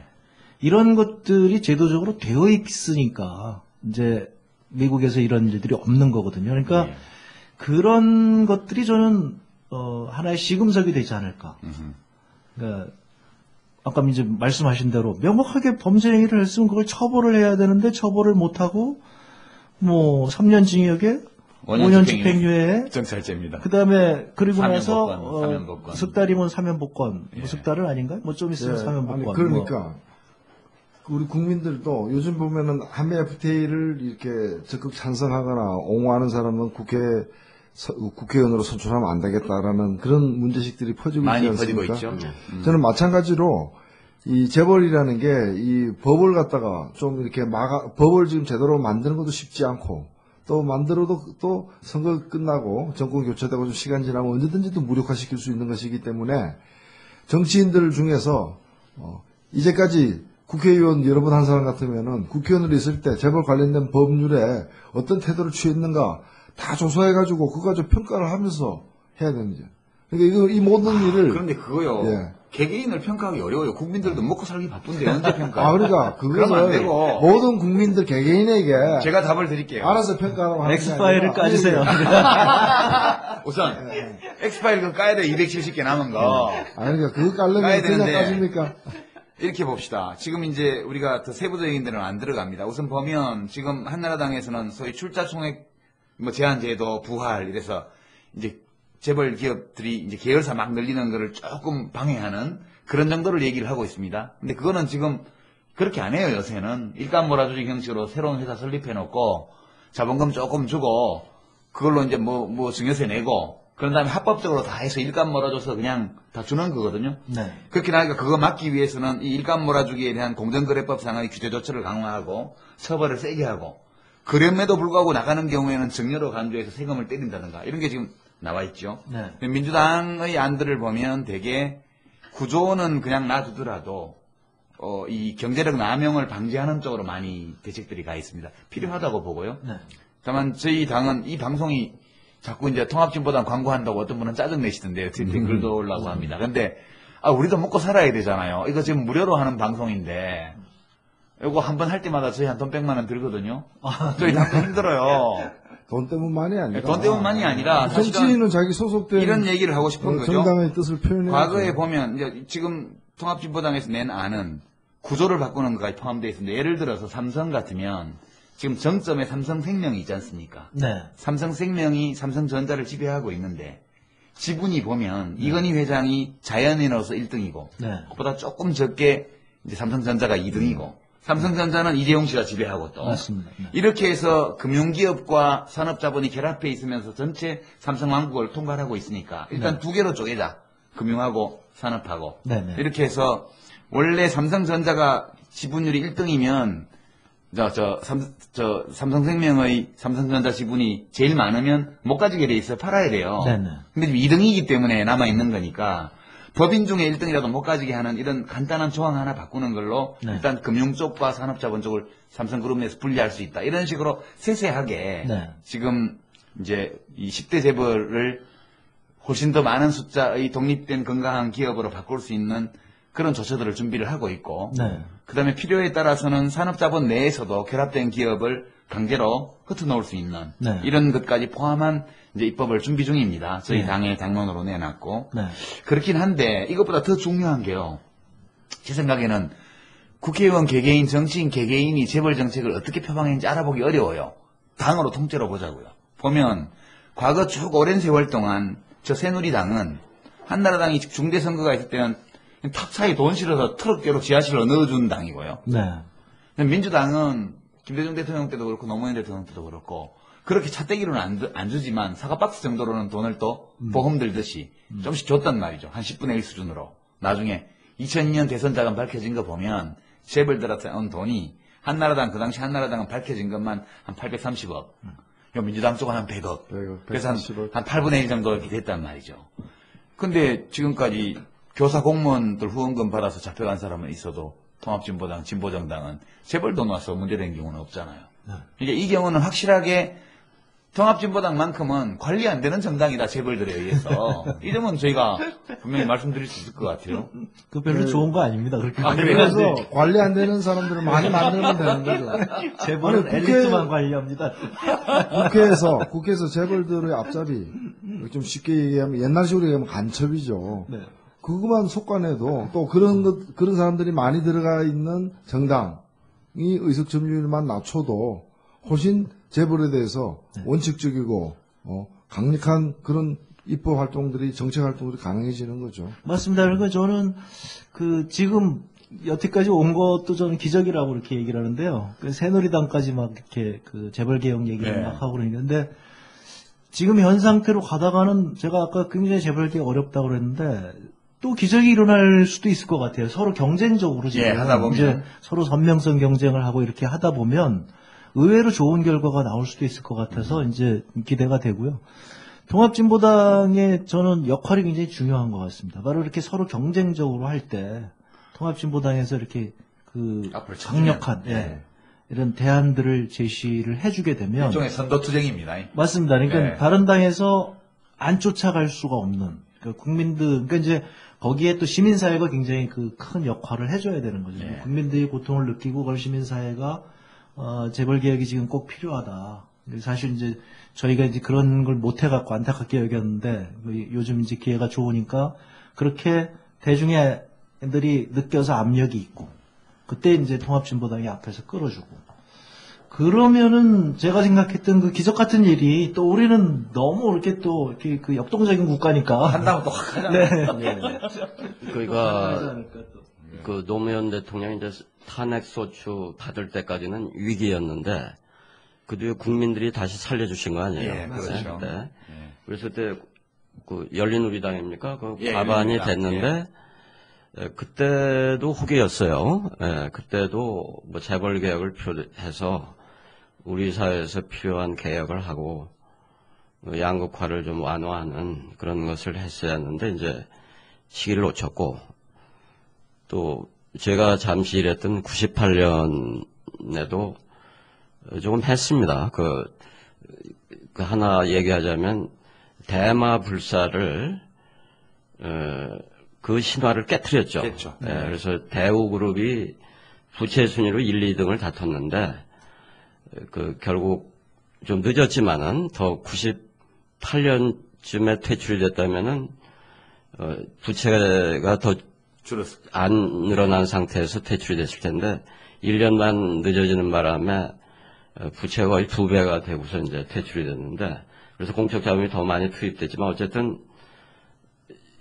이 오바마 정권 하에서 2008년 미국의 금융위기 그 이후에 미국이 개혁하는 거에 비하면은 98년, 99년에 DJ 정부의 개혁은 그 둘을 비교하면 그래도 낫다. 아까 말씀하신 루즈벨트 개혁보다는 훨씬 못하지만. 그래서 우리가 뭐 정치 세력이 됐든 국민 의식이 됐든 아주 실망할 정도는 아니다. 그래서 그걸 아까도 말씀드렸듯이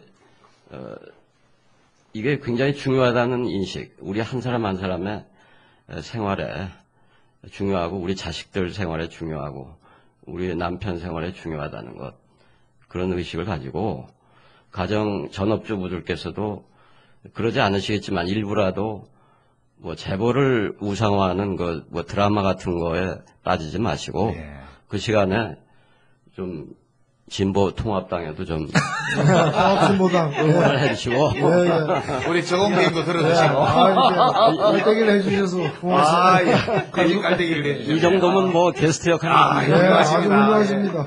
앞으로도 기회 있을 때마다 모셔야 되겠습니다.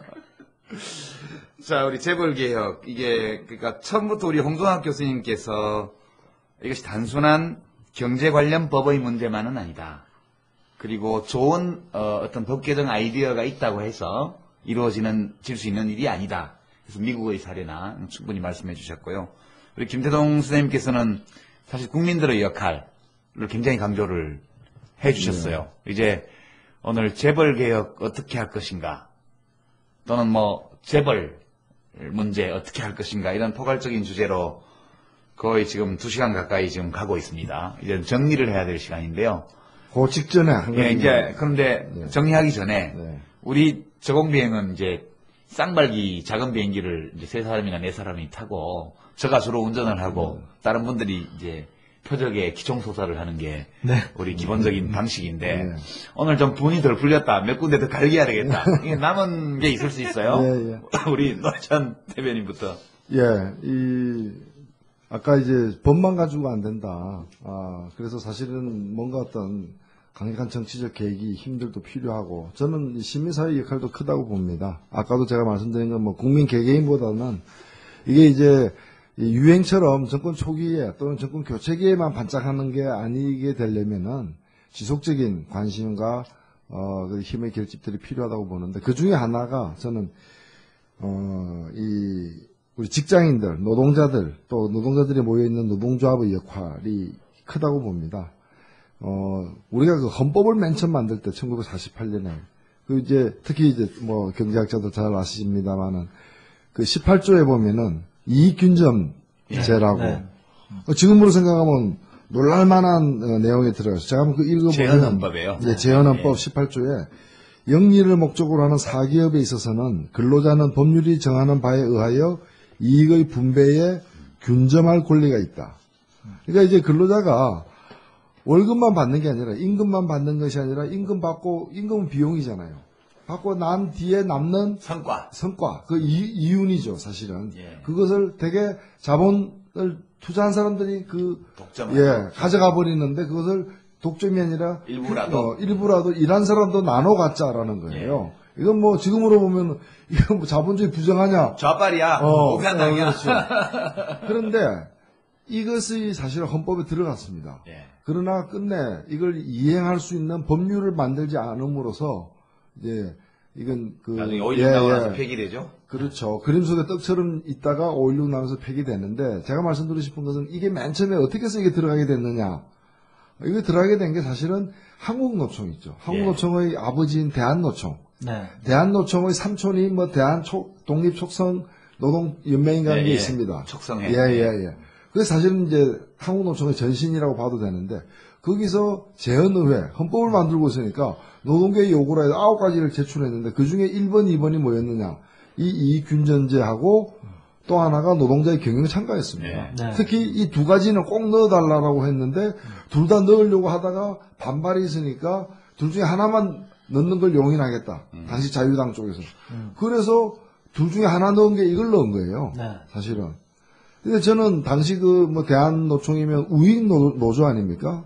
우익노동운동 하던 사람, 빨갱이 때려잡자, 이렇게 하면서 노동조합 만들었던 사람들인데, 이런 사람들의 요구가 이익균점제, 그리고 노동자의 경영창가라는 말이죠.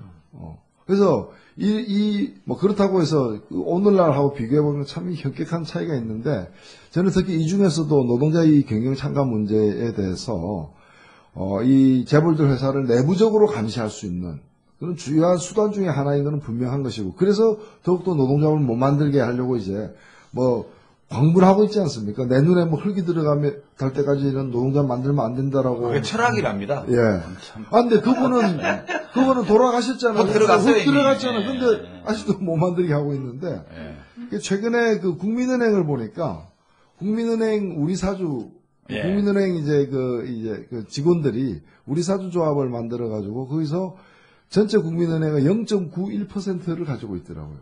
그러니까 1%도 안 됩니다. 그런데 네 번째 주주래요. 대주주. 예.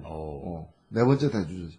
그 전체 주식의 65%는 진짜 소액주주들로 예. 흩어져 있기 때문에 그렇게 된 모양인데 1%가 되면 사회이사를 한 명 지정할 권리까지 있는 것이고 0.25가 넘으면은 추천할 수 있는 그러니까 사회이사를 제안할 수 있는 권한이 있어가지고 이 사람들이 사회이사를 한 명 제안하려고 예, 열심히 주시고 열심히 모으니까 회사에서는 또 열심히 공문 보내가지고 예. 중지하지 않으면은 재미없다. 불이익 주겠다 막 이런 식으로 해가지고 지금 싸움이 붙어 있는데 이게 지금 보면은 각하가 또 이렇게 사랑하는 또 주요한 모 대학 총장 예. 일종 또 KB 지주에서 또 예. 회장으로 있지 않습니까?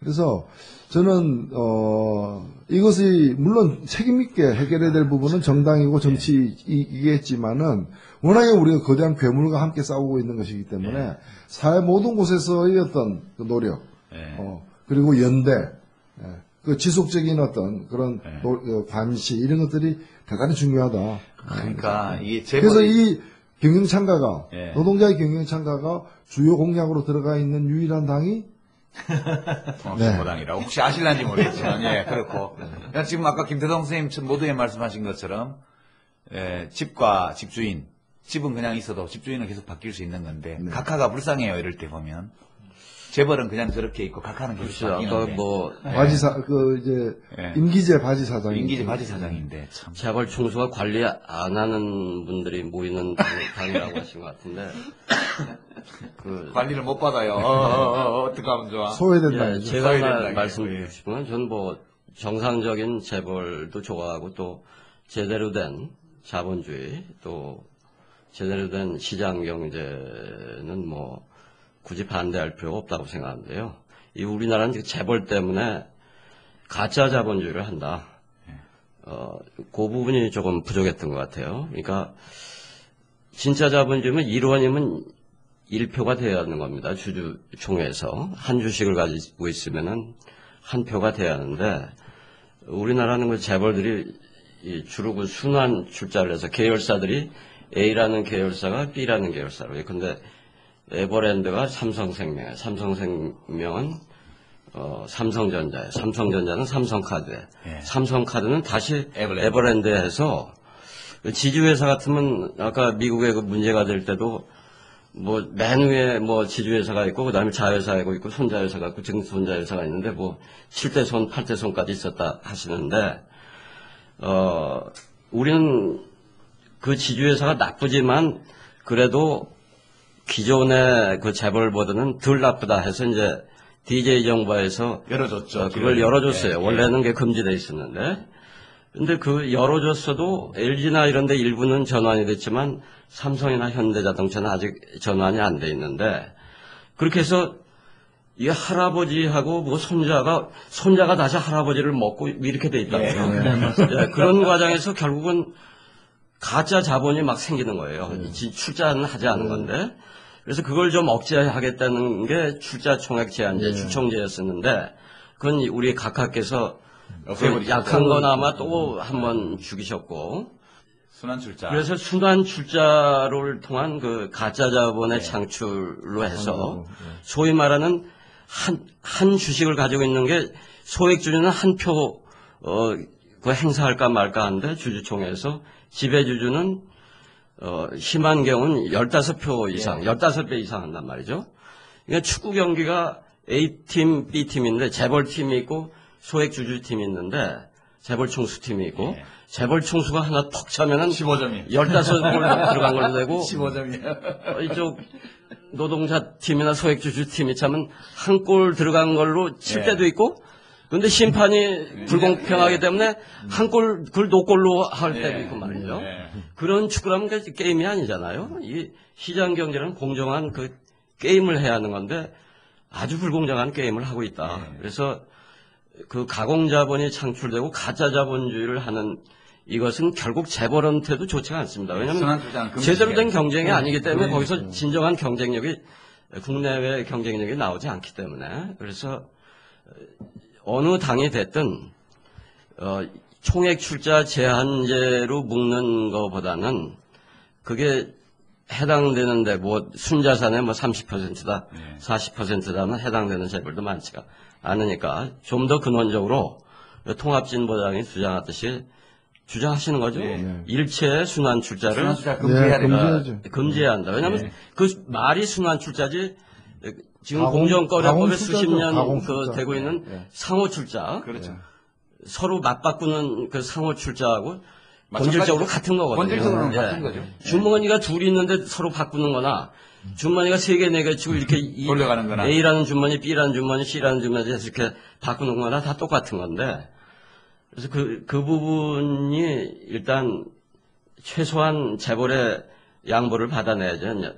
당신들 가짜 자본주의를 할 거냐, 진짜 자본주의를 할 거냐. 예. 불공정한 시장 경제를 할 거냐, 공정한 시장 경제를 할 거냐, 그 문제로 해서 불공정하고 가짜 자본주의를 하는 재벌 총수들을 존경할 수는 없잖아요. 우리가 자본주의를 구하기 위해서 재벌들과 이렇게 힘들게 싸워야 돼요. 맞습니다. 이게 헌정 질서를 물랑케 하는 그러니까요. 반국가 단체들이죠. 반자본주의야 이거. 반체제 인사들이고. 자, 우리가 자본주의를 지키기 위해서 이렇게 마치 말이에요. 이 좌파가 예비군 통신소 돌리는 거하고 비슷해요. 자기들이 예비군 통신소는 자기들이 돌려야 그러니까 이거 되니까. 진짜냐 가짜냐의 문제고 상식이냐 비상식의 문제지. 예. 이게 뭐 좌파냐 우파냐의 문제가 아니고. 맞습니다. 예. 맞습니다. 좋습니다. 이제 남은 청화를 다 쓰셨고요. 우리 홍성학 교수님. 저는 이게 마지막으로 제가 맨날 하는 얘기인데요. 이게 어느 정도 심각하냐면요. 아마 대분들 아실 거예요. 우리가 몇 년 전에 두바이 얘기를 엄청 했죠. 그럼요. 두바이처럼 쫓아가자 뭐 이런 얘기를 굉장히 많이 했단 말이죠. 그리고 조금 이제 그거 갖고 안 되니까 무슨 아일랜드 쫓아가자 뭐 이런 얘기만. 근데 지금 와서 보면 두바이도 망했고 아일랜드도 망했잖아요. 예. 제가 너무 한심해서 그때 당시에 그래서 또 그때 공부를 했습니다. 저는 하여튼 두바이에 대해서. 두바이에 대해서도 공부를 했고요. 저도 했어요. 예. 두바이는 바이바이고 이제. 다른 나라에서는 그럼 도대체 어떤 얘기들을 하고요? 두바이 얘기를 한국처럼 많이 하는 나라가 있을까? 이런 거를 했습니다.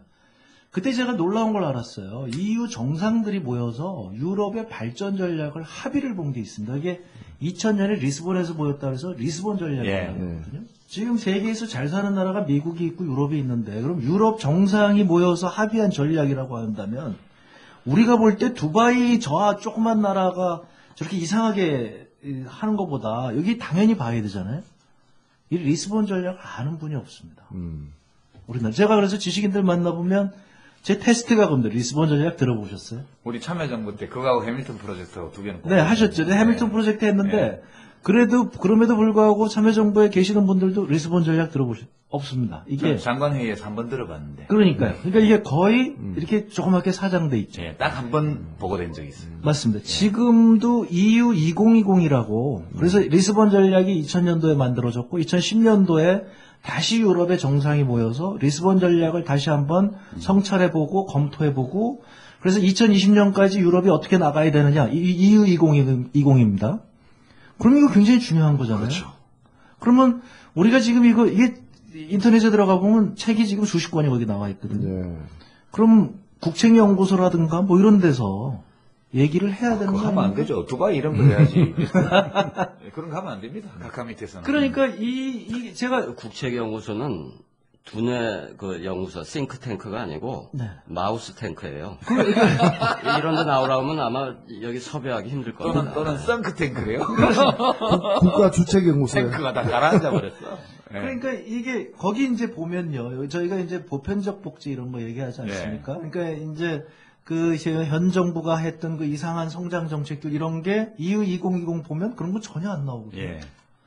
거기 보면 성장도 스마트 성장 이렇게 지금 얘기를 하고 있고요.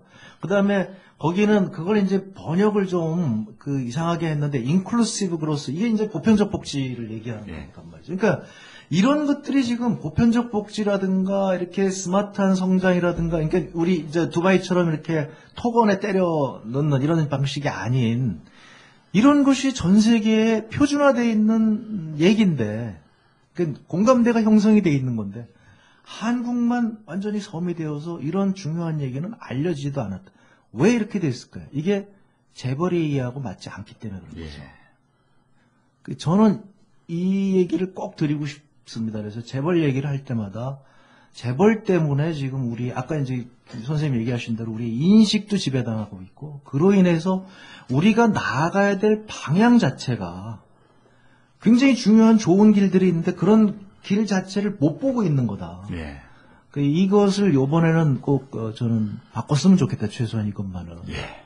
그런 생각입니다. 자, 고맙습니다. 제가 이제 저도 마지막으로 지금 조정관을 잡고 있지만 그냥 분풀이 삼아 기청소사 한번 해보겠습니다. 저는 사실 이 진짜 재벌 개혁을 위해서는 지금 여러 선생님들이 말씀하시는 좋은 방안, 외국의 사례 다 중요하지만 이제 사회 분위기, 국민들의 인식, 김태성 선생님 말씀하신 국민들의 생각 이게 굉장히 중요하다고 봐요. 그게 뒷받침이 돼야 과거에 재벌의 관리를 받던 정치인조차도 그걸 떨치려는 용기를 낼 수 있기 때문에요. 그래서 그 국민들의 인식을 제대로 일깨우고 정치인들로 하여금 용기를 내게 하기 위해서는 19대 국회에서 지금 중앙지검에 있나요? 캐비넷 안에? 예. 그 270개의 그 안기부 엑스파일. 미림팀이 몰래 도청해서 만들었던 것으로 알려진 엑스파일 테이프. 일명 삼성 엑스파일. 예, 삼성 엑스파일 273개 중에 3개의 일부 내용만 노회찬 우리 대변인께서 공개하셨다가 지금 재판에 정치 생명을 잃을지도 모르는 상황에 와 있고요. 나머지 270개가 그냥 고스란히 캐비넷 안에 있습니다. 이것을 완전히 공개할 수 있는 특별법. 지금 개인정보 비밀보호법이라든가 이런 것을 벗어나서 정말 대한민국을 바로 세우기 위해서 이 테이프를 전부 다 공개할 수 있도록 하는 특별법을 19대 국회에서 발의해서 의결해서 실제로 그것을 다 국민 앞에 펼쳐버리고 우리 사회의 속사를 재벌들이 어떻게 이 사회를 지배하고 있는지. 재벌 틀입니까? S재벌이 아니고? 그 한 군데만 보면 다 알죠. 예. 다 비슷한 행동 패턴을 보이기 때문에. 그래서 이 하나의 사례를 보면 우리 사회가 실제로 평등한, 법 앞에만이 평등한 사회가 아니고 돈을 무기로 사회적 특수계급이 모든 헌법기관을 뒤에서 장악하고 관리하고 있는 신종계급 사회임을 알 수 있다. 물론 그렇지 않다는 증거가 나오면 좋겠습니다만 그렇다는 증거가 나올 가능성이 매우 높다고 보고 저는 사실 19대 국회가 반드시 이 특별법을 만들어서 궁금해 죽겠어요. 우리가 어떤 세상에 살고 있는지. 우리가 재벌이 지은 아파트에 살고 아침에 일어나면 재벌 회사가 만든 텔레비전으로 뉴스를 보고 또 그 재벌들하고 한통 속인 신문사가 보내주는 신문을 읽고 그리고 재벌 회사가 만든 버스나 이런 걸 타고 또 출근을 하고 소형차를 타고 출근을 하고 이렇게 아침에 눈 뜨고부터 밤에 잘 때까지 스포츠 경기를 봐도 재벌팀만 나와서 하고 있고 단지 이렇게 현상적으로 드러나는 것만이 아니라 우리들의 일상적인 자질구레한 삶뿐만 아니라 우리 대한민국 사회의 골간 핏줄까지 모두가 돈의 지배를 받고 있는 것이 아닌가 하는 이 심각한 불안, 이 실체를 확인하고 그래서 해소할 수 있는 길을 찾기 위해서는 그 270개의 엑스파일의 공개가 정말 필요하다. 이 생각 오늘 이야기 나누면서 더욱 절실하게 들었습니다. 법만 만들면 사실 됩니다. 이 부분은. 이거는 법만 만들면 그리고 돼요. 국회에 이거는 제가 볼 때 그냥 야당이라서 다 될 문제는 아니고 정말 소신 있는 확실한 사람들을 당을 떠나서라도 많이 국회로 보내면은 가능한 일이 되는 것입니다.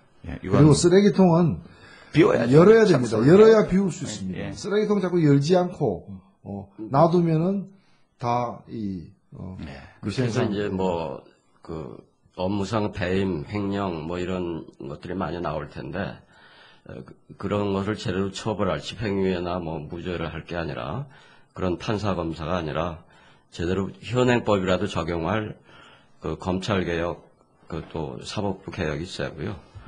또 거기 비자금 많이 조성하고 금융실명제 위반하실 텐데 금융실명제라는 게 위반해도 처벌이 없다고요. 그러니까 그 재벌 총수가 됐든 다 그 금융실명제를 위반했으면은 법 앞에 다 똑같이 처벌할 수 있는 그 법의 강화. 금융거래를 그렇게 차명통장 이렇게 해도 처벌이 안 되니까요. 그러니까 그게 무슨 시장개구리예요. 그러니까 그런 사람들 평생 금융 못하게. 자기들은 시장경제 수호신이 아니라 시장경제에 뭐라고 해야 하는지, 그 청취자를 하여튼 괴물이고, 그 재벌 독재고, 재벌 공화국도 아니죠. 재벌 독재죠. 재벌 왕국입니다.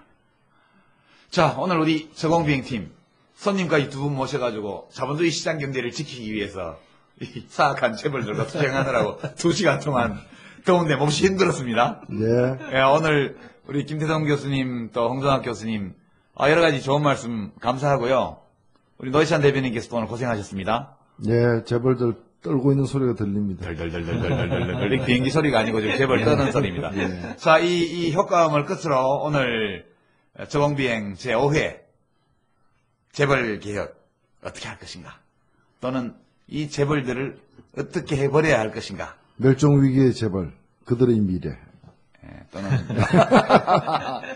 방송을 모두 마치기로 했습니다. 우리 청취자 여러분 많이 들어주시고 이곳에 버텨해 주시고 고맙습니다. 다음 주에 뵙겠습니다. 박수 한번 칠까요? 네, 감사합니다.